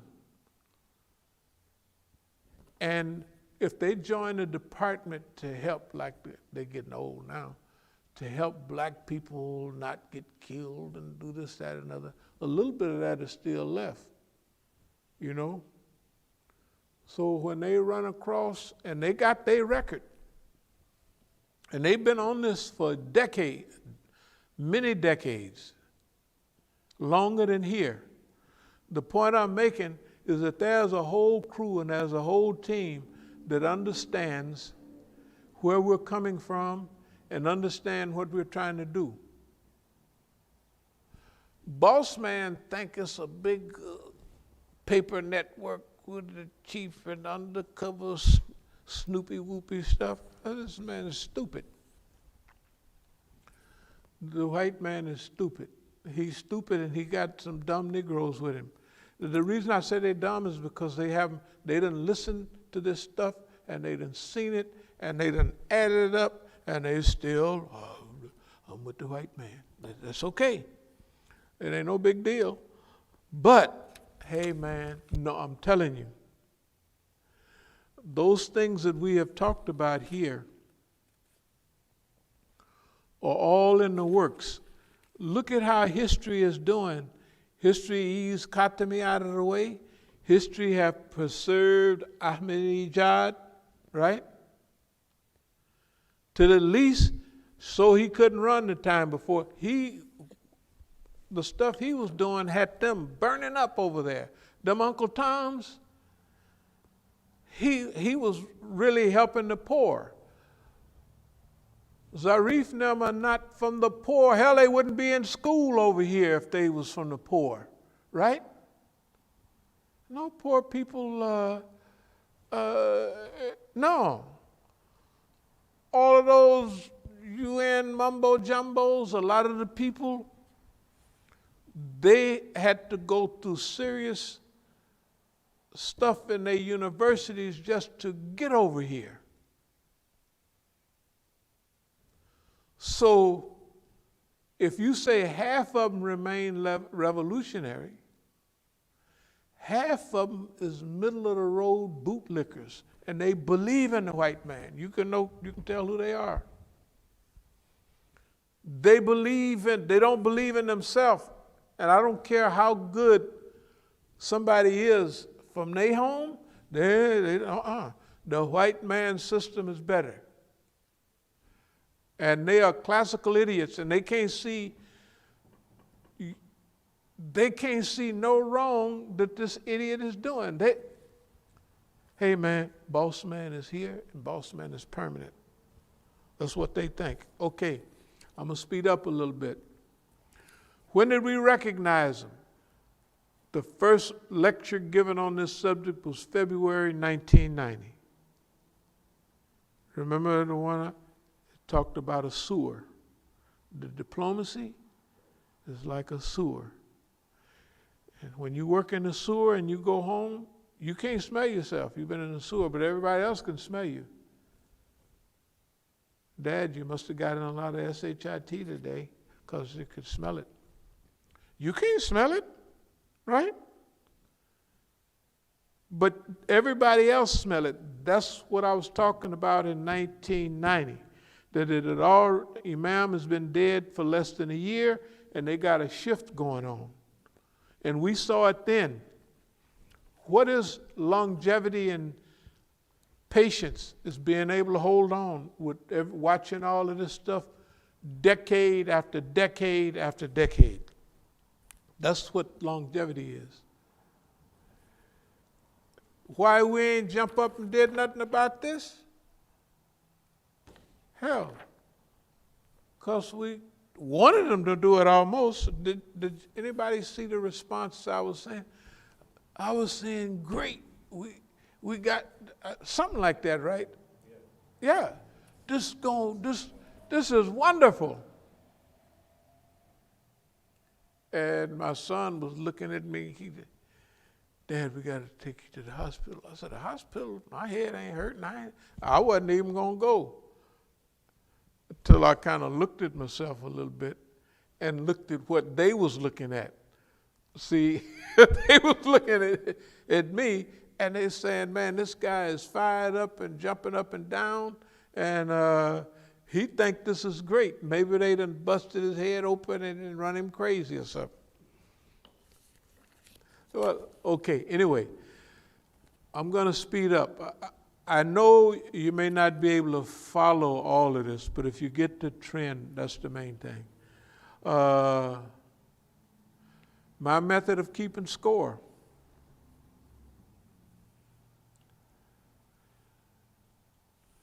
It's talk about sending me a message, we don't need you anymore. This is what we don't need you anymore, your analysis, and your opinion. This is what they went and got these other guys, the Iranians, and this is what the school, almost the whole thing was about that. Which they would have what they need, their own experts. But a few years ago, they wanted to prove to me that, yeah, see, we really don't need you. And that's when, don't come to the daftar no more, don't do this, don't do that, and I said, okay, that's fine. Now look at them. Just imagine. And we'd had a big shows up at the UN just to be tauntful.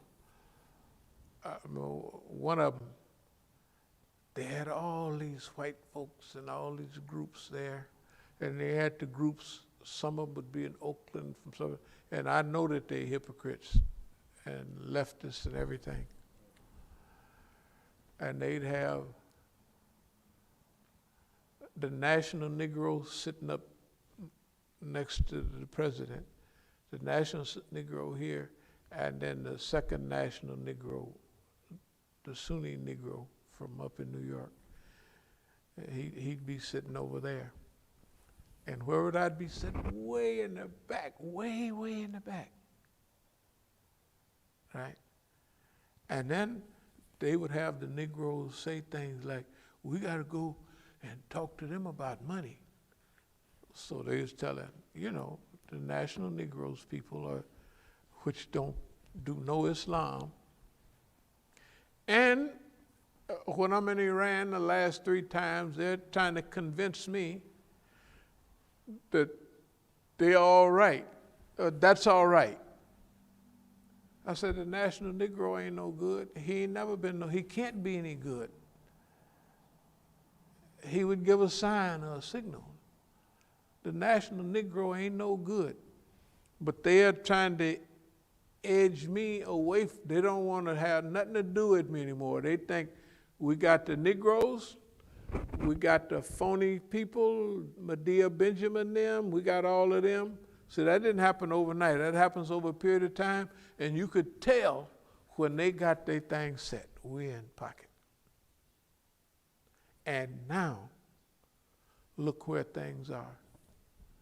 When they had the big show in Syria, they didn't invite Zarif. And now the newspapers is just, everybody understands now. But we understood then. And that is a signal, that's a sign for us to wrap it up, going back to California, and take care of everything.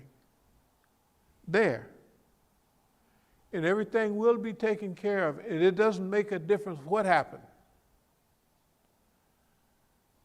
You have to understand the flow of movement. We bought all this property around here to build it and develop it, right? And that property, this property, and to build the core of Islamic movement right in the city. And people can see, okay, all right. That's only partially true, because it would be a mystery of what Boss Man is going to do when we do that.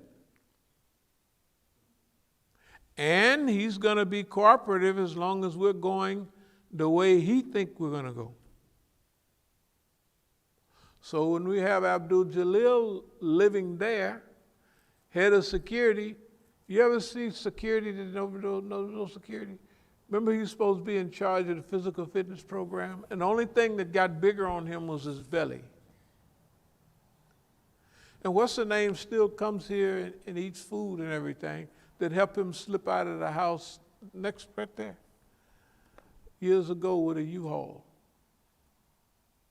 And he still comes like this. Some of the people that's been doing dumb, they still come and visit. Hey, how you doing? I don't say, you niggas can't come in here. Man, what's wrong with y'all? Y'all is munafiks. Not one word. Assalamualaikum. Welcome. He likes a lot of food. Hey, you want some more food? Let me dump some more on your plate. Because see, Allah take care of them coons. I don't have to worry about them. Allah takes care of the coons. This thing is, man, it's been so much fitna against this movement that if Allah wasn't in charge of it, if Allah wasn't taking care of Iran, they slipped out and through everything. And everybody, all them people, is trying to get them all the time. And anything you do to them, so if Israel do something to their atomic program, so what? It's, right? It don't make a difference because it's Iran. They can do anything to Imam Musa because it's Imam Musa. Right? Tell the truth. And anywhere you go, they're going to be there huddled and they're happy about something. And, oh, it happened to Imam Musa. So it's not real. Don't worry about it. Right? That's the attitude. Okay. Man, if people only knew the things that were going on involved with what we're involved with right now. Technically, for the United States and for this region of the world, it's the biggest thing going. It is the biggest thing going. You could tell by the influence, just look at the world events. Which way is the world going? We would get a grand prize just to be able to forecast the way things are happening, right? If it was just that, if it wasn't nothing else. Where's the protection coming from? It's from Allah. How nervous are they? Why they do this? Because we're going to beat this nigga to death, leave him alive just enough, and then he'll have to run to his real friends. We'll follow him and find him.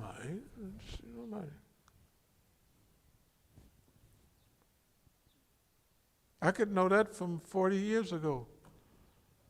You don't go to your stash. You don't go to your connection. You don't go to them. Why? Because boss man gonna follow you there. And then he'll know what's going on. And you want to see somebody with sleepless nights? We're going to have to put boss man in his sleepless nights. The Negroes that work for him and their sleepless nights. They don't have a clue. And they're not getting it from nobody. I haven't talked to the people for 40 years or something like that. 1990, what is that? 30 years.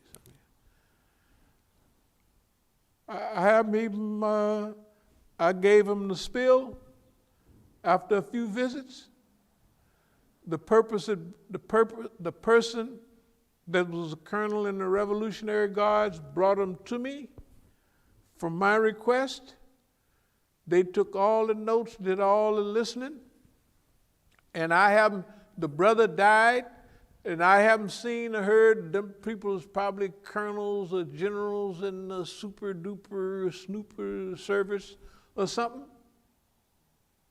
And they know not to contact me. I don't know if you remember.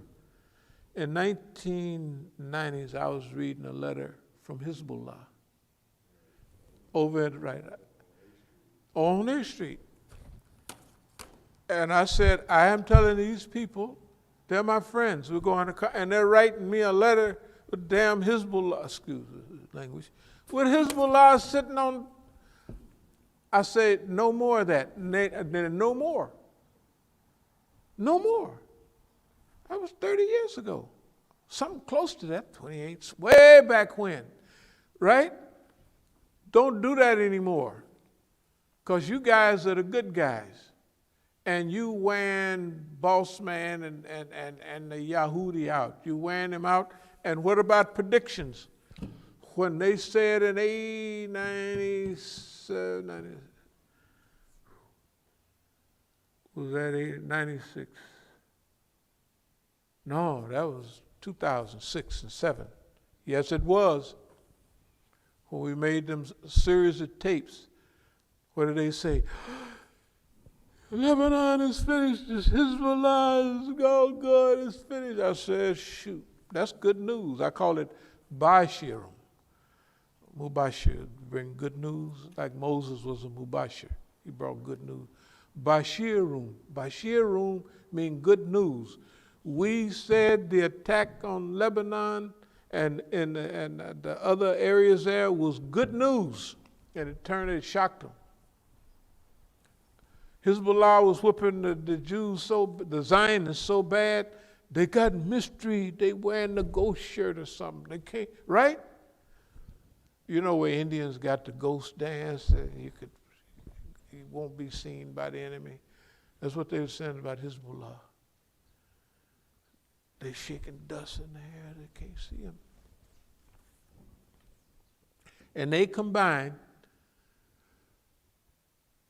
second and third generation weapons to defeat fourth and fifth generation weapons. Defeated them. It wasn't, okay, you can say anything you want. We're on the right team, and we've been on the right team, and it was never any doubt, or nobody has any doubt about what team we were on then and what team we're on now, and how much we love it. And like the lady down in Argentina said, what's her name played the part? What was the the white lady played? Don't Cry for Me, Argentina? Madonna. Don't cry for me, Argentina. I say the same thing. Don't cry for me, D.C. and Oakland. No llores por mí, Argentina. No llores por mí, Estados Unidos. Don't cry for me, USA. I'm telling you, you wouldn't believe it. Project 2021, make the news you want to see by experiences you produce. Write your own future. Okay, the stuff we want to see, we're going to start doing that. The stuff we have been doing is fine. We have been working 100% on our program for a long time, not on their program. When we was here years ago, we said if they keep messing with the cars, we'll just walk. If they mess with the cars anymore, right, we'll just walk, we'll catch the subway. You do it, it don't cause no trouble, right? I just go everywhere I want on the subway. That'll really make them mad, because then they gotta be watching. I step on the door, then I step back. I'm gonna have fun with them. But you know, it's not necessary. A car is not necessary. So they mess up all the cars to make you mad. I drove the yellow car over there to the man. I'll go over there and get my license off of there. But other than that, he called me and said, well, it has this. I said, keep this thing. I said, and number one, I won't say it publicly. I said, you ought to be ashamed of yourself working with the FBI. You said that about me, Imam Musa? I said, yes, I said it, and I'm going to say it again. No, I'm not going to say it again. In fact, you have to drag it out of me. You ought to be ashamed of yourself. And the car's over there. I'm not going over there to get it. I don't care nothing about it. See,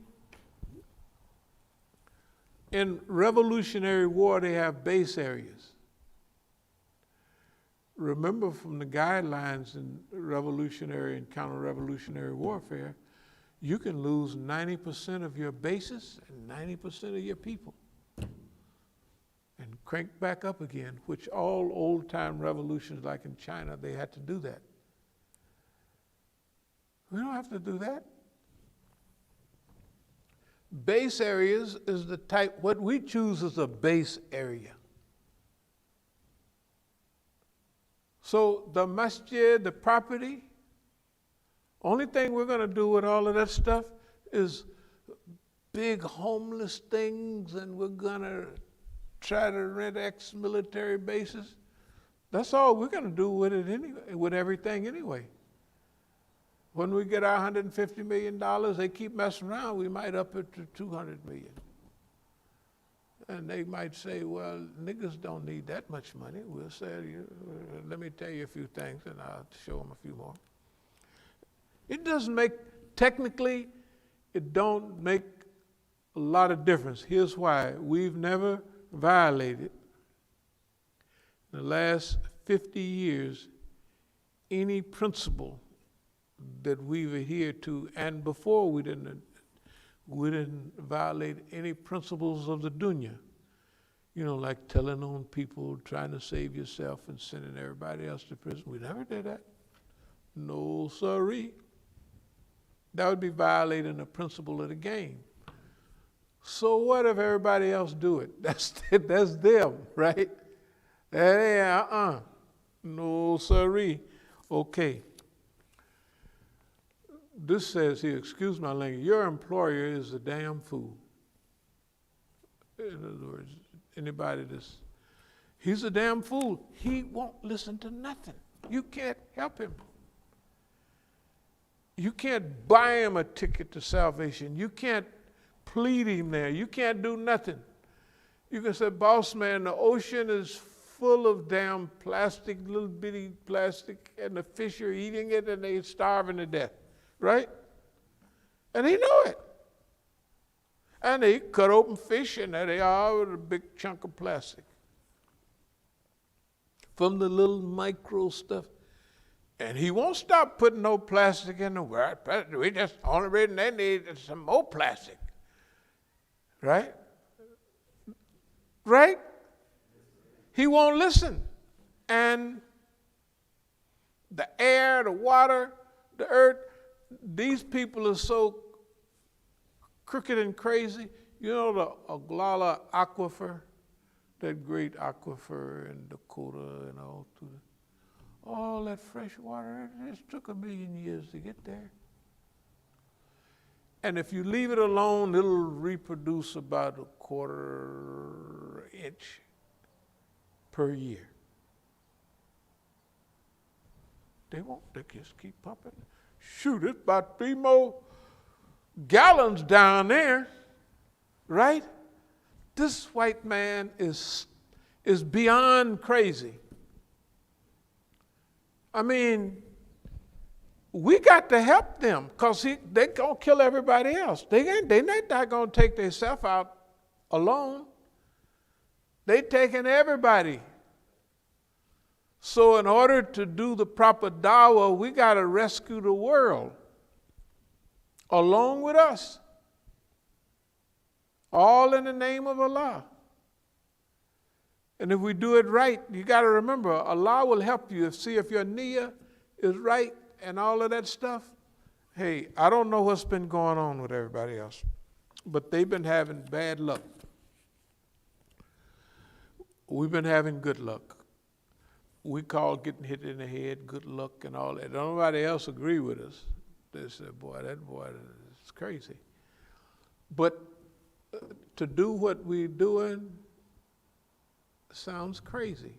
You gotta make a good world, and people don't even know what the hell you're talking about. They're not even thinking about it. They wanna, what's the little old white lady? No, little old white lady man, Ellen DeGeneres.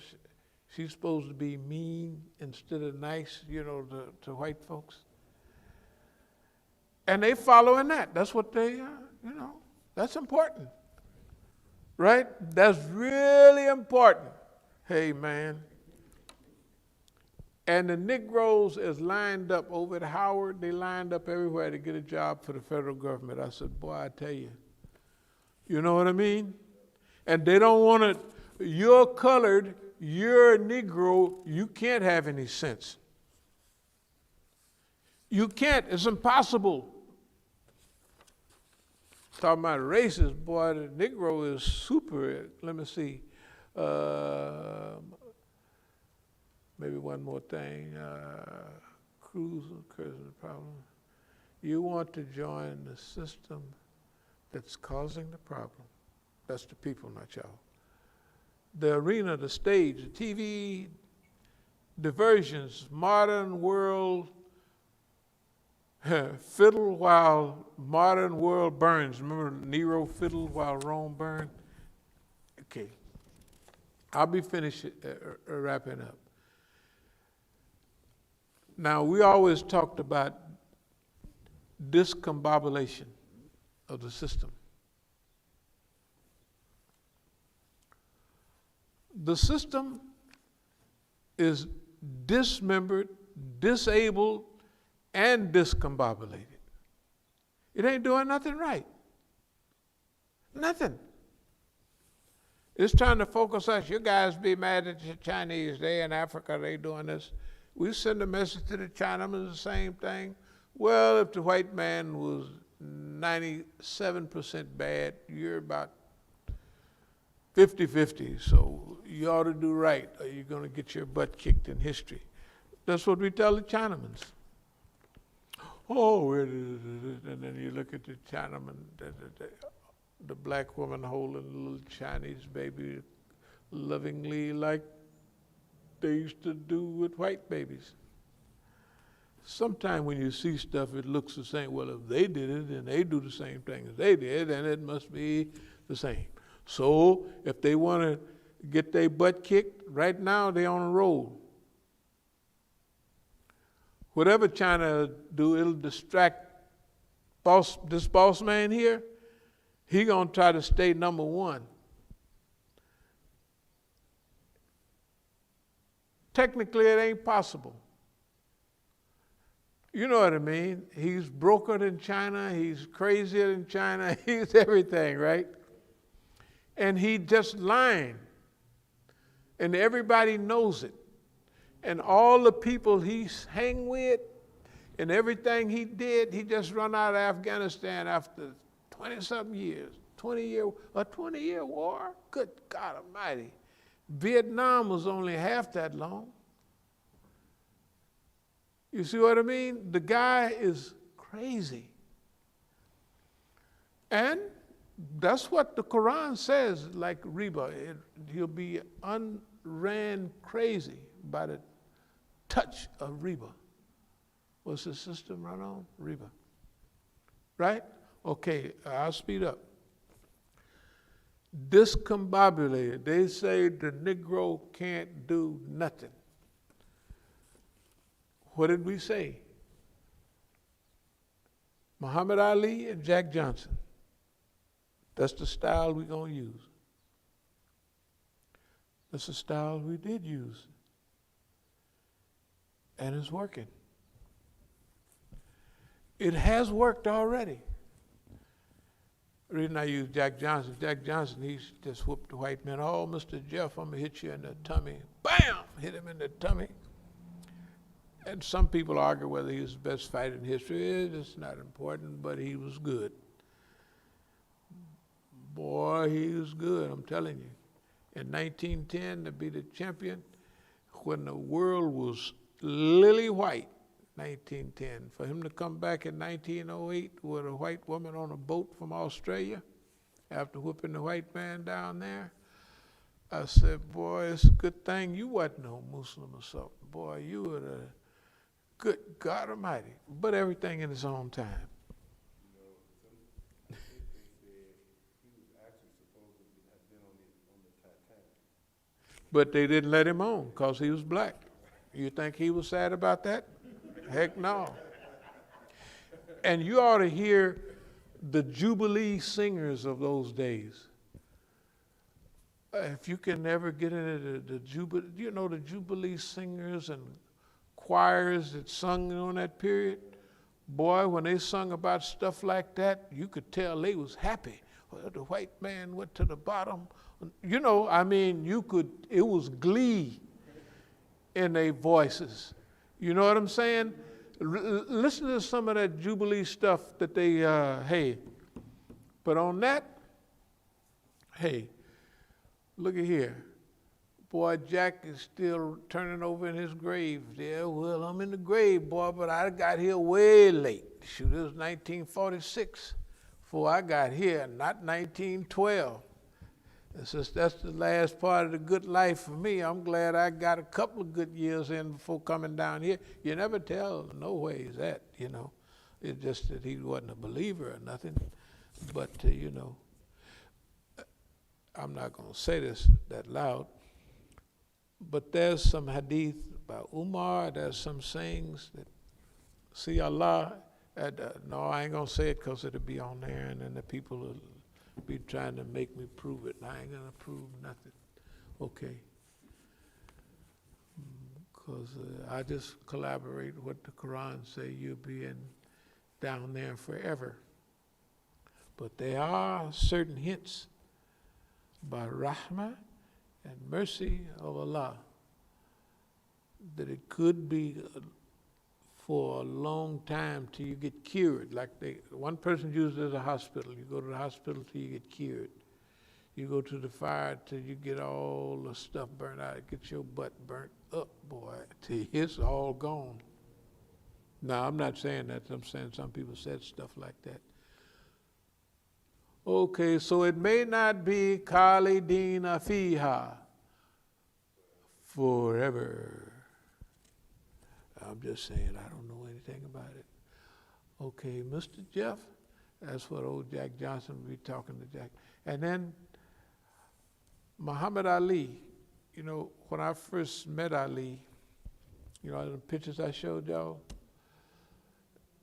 you couldn't see one of my partners had a pocket this big. It's not saying we're bragging, but we helped him out a little. We was in Oakland and we helped him, you know what I mean? We went to see him because we knew he was having, him and Wilma Rudolph was down at community college, the same place they started the Black Panther Party, Merritt College, whatever they called it. Anyway, but at that time, he was Muhammad Ali, but he was still colored. Because I went and talked to my friends who was boxers. I said, hey, Muhammad Ali, man. They said, that ain't nothing, man. And then when I was in the penitentiary, Memphis Slim now, you know, them big pimps and all that. They said, yeah, man, when he come to Memphis, we get 3 girls for him. I said, good God Almighty. But see, he come to true Islam, and that wiped all that foolishness out, you know.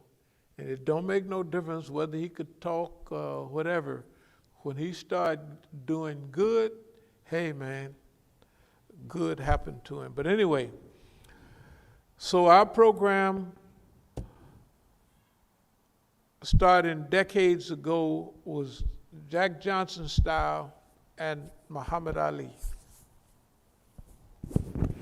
And we've done that, and what I've told you today mean that we instituted that very well.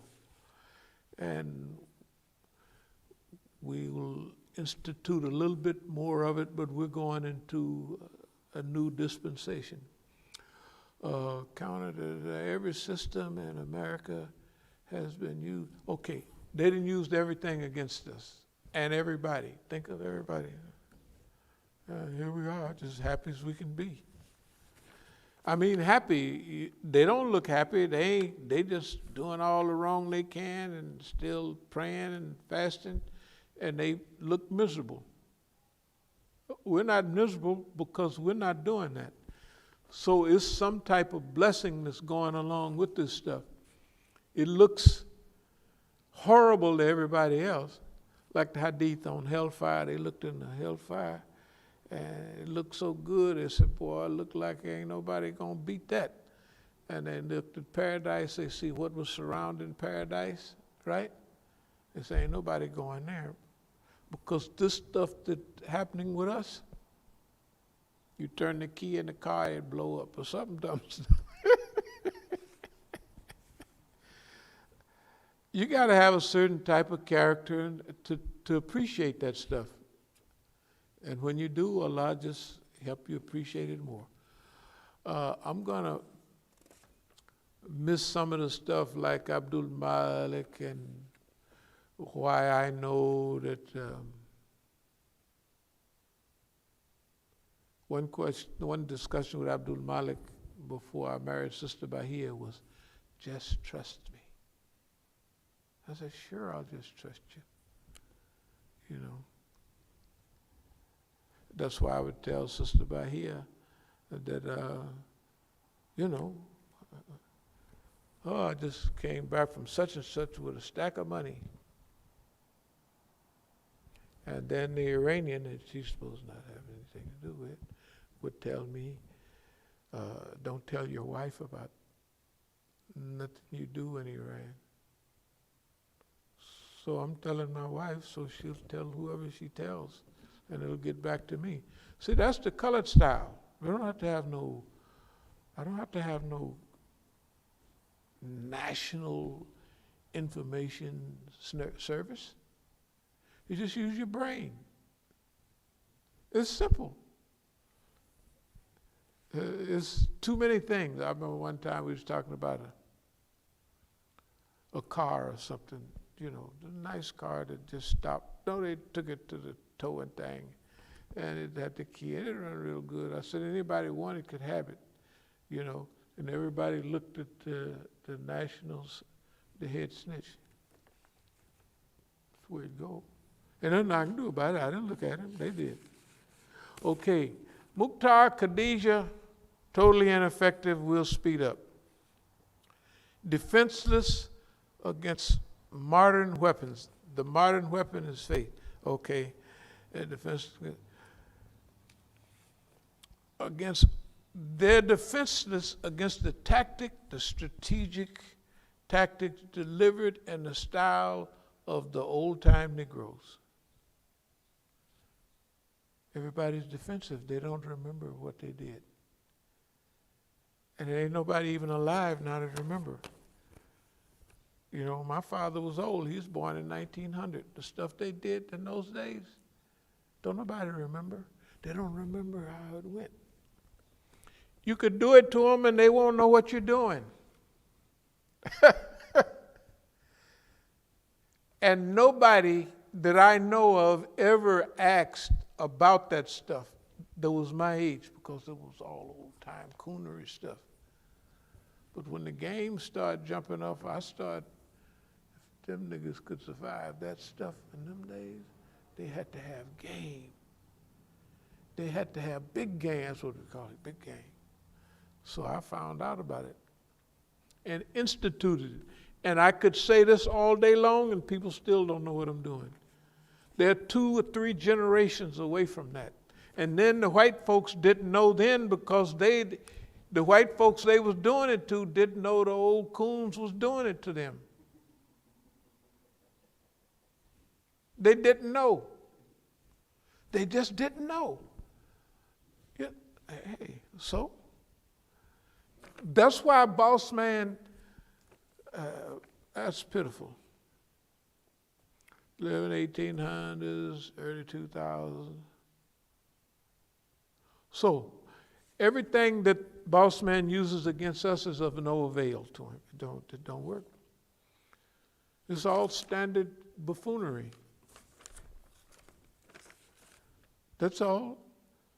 And we just brush it off. It don't count. It don't mean nothing. I'll unstart your car. I'll steal your money. Well, steal it then, Peckerwood. Steal it. Nigga, go get the money. You can't tell whether we're rich or broke because we act the same all the time. Tell the truth. You can't tell. Like, right, we just had a nice little run, you know, a little extra income. It's nice. But I ain't acting no different now than I did last month, 3 months ago. I can't tell. Maybe somebody else that studied can, right? Or even talking the same. And I just wanted to mention, by the way, before I forget, we just did, all together for Eid, we didn't do but $3,000 Okay, now other people think that ain't nothing, which they make 50, 100, some of them. All them boxes out of MC, I don't know what that, and I don't know, but I know people take out stacks of $100 bills and put them in those boxes at MCC and everywhere else, because they're technically paying as a cot at that time, some of them. So the little money that we make technically is nothing. But right now we're back to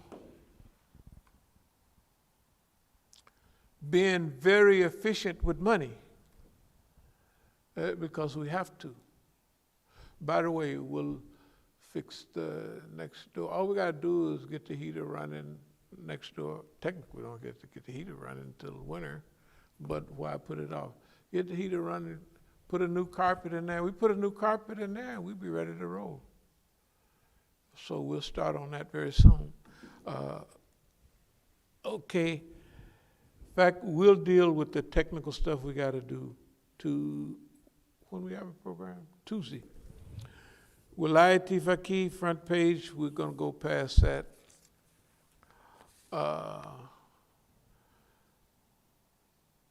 Boy, yeah, they struck out. They struck out badly. Historical accuracy of us. Historical accuracy. Just go over it and it'll tell you where we're coming. Historical accuracy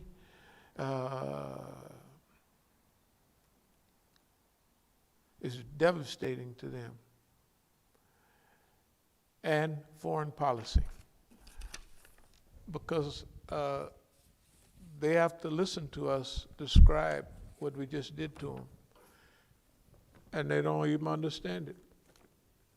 And they're going to use, not dummies, but people like Khadijah, like Hashim Alauddin. Now those people are vicious, though, in their own way, if their stuff worked. Hashim Alauddin, Malcolm Shabazz, they beat him to death with a baseball bat down in Mexico. How do you think he got down there? Them niggas, man. Them niggas, he had bayah to Hashim Alauddin out there. Used to go to our masjid. Abdul Malik would be on this side, and Hashim would be on that side, and I would be in the middle. For them, they would be playing me in the middle, as if I didn't know it. And I've been knowing Abdul Malik, who he is, since he first came to the masjid in 1981, something. But I technically knew it. I told him in 87. And the same thing with Hashim. Hashim Alauddin. I said, man, it's cold-blooded what they're doing to the brother. I didn't expect him to get martyred, though. That was just unnecessary and mean that they built him up like that, and because he had the name and nothing else, they kill him.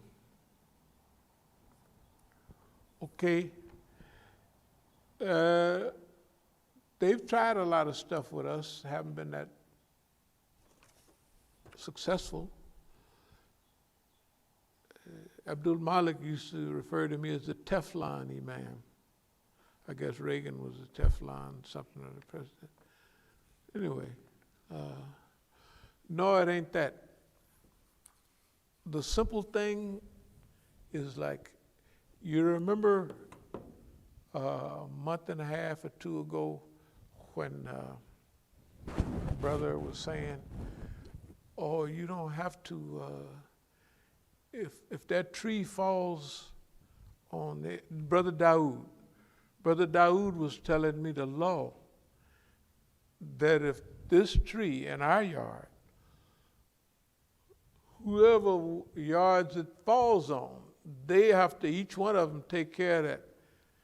I said, oh, no, not me.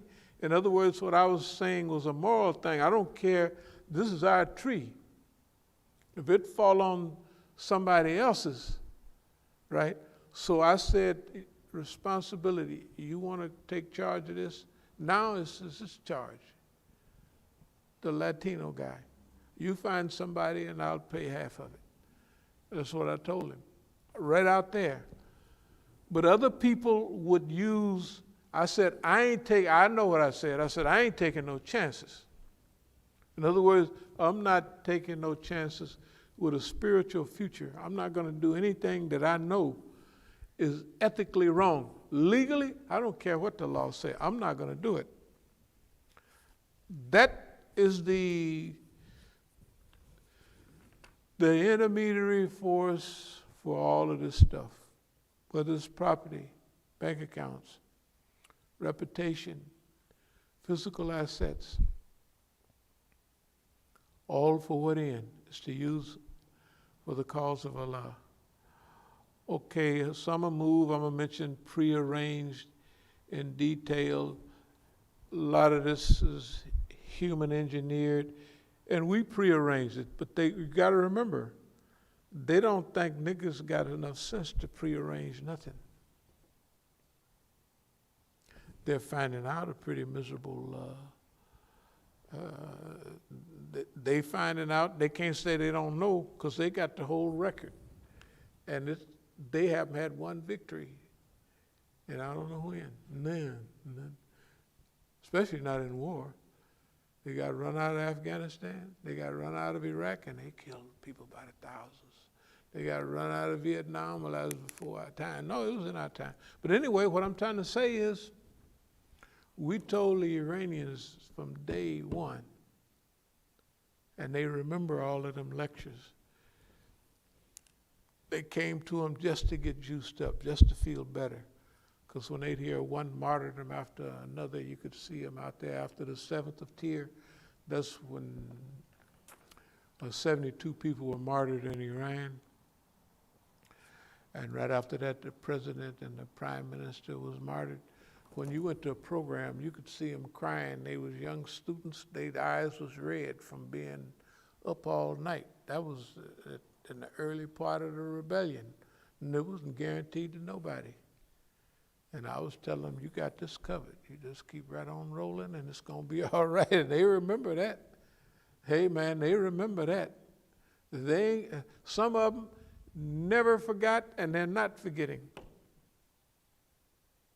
And that's one of the reasons that we cruise right along. And that's why one of the reasons the whole handkerchief-headed crew, the whole president, what was his name? Back in 98. Khatami. He's on, you ain't heard nothing from him. He's on house arrest. He's been in the house for the last 20 years. That's a while, right? He's been in the house for 20 years. You ain't heard nothing from him. And the other old minister that did good in the beginning of the revolution took Iran out of $11 billion debt. He was a foreign minister, and he hooked it up, and then he come back talking about a green revolution. He's under house arrest. Several of them under house arrest. Okay, so we'll move toward a close. And look at all the Negroes here. Look at all of them running around talking about all them big lectures. Where are they at now?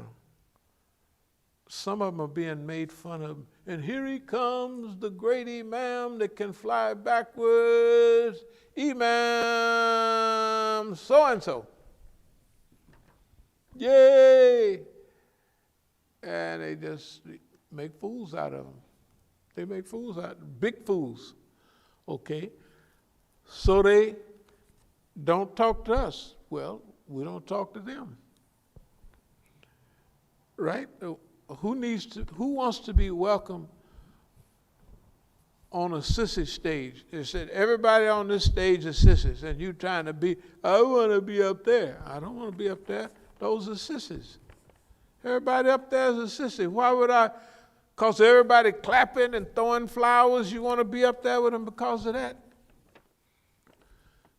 That's because of fame, fortune, and maybe a little wealth every now and then that they can all steal and set aside. Some of them might even believe it's going to be a hard sell, but they might believe what they're doing. Prearranged, engineered behaviors while destroying actions. Steal, study records, okay, that's fine. Notebooks, we done talked about those. I'm not going to mention the names of any of these guys. Dear believers, we'll talk about it later. We don't want to be overbearing. Thank you very much for being so patient. But history is on our side. And I'll say that we have never diverted or been diverted from an honorable mission. And I believe as long as we keep that attitude, we'll be all right.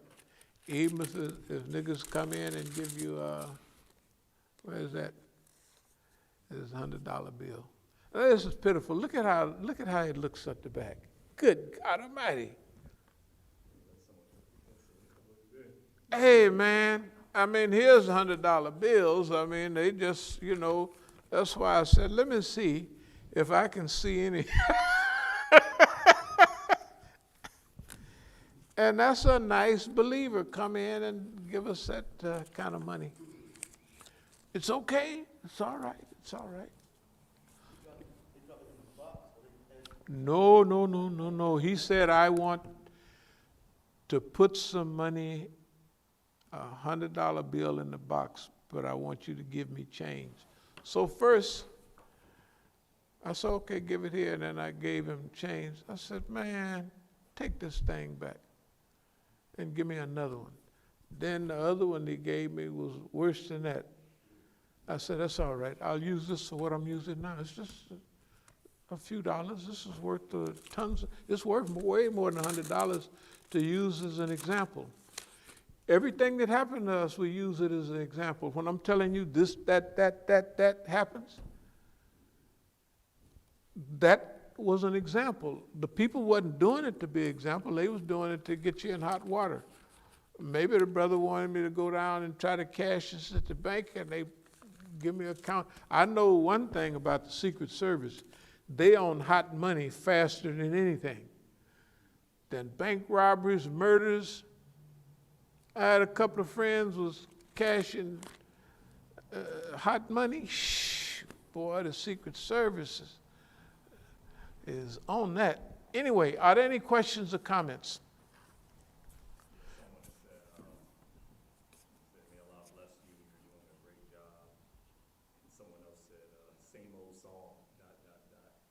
The whole history thing, same Yeah, old song. it is the same old song. I'm going to keep singing it because of the way you learn is repetition. You hear it so much, you do punches so much that you can do them in your sleep, And a good fighter don't need but 4 punches.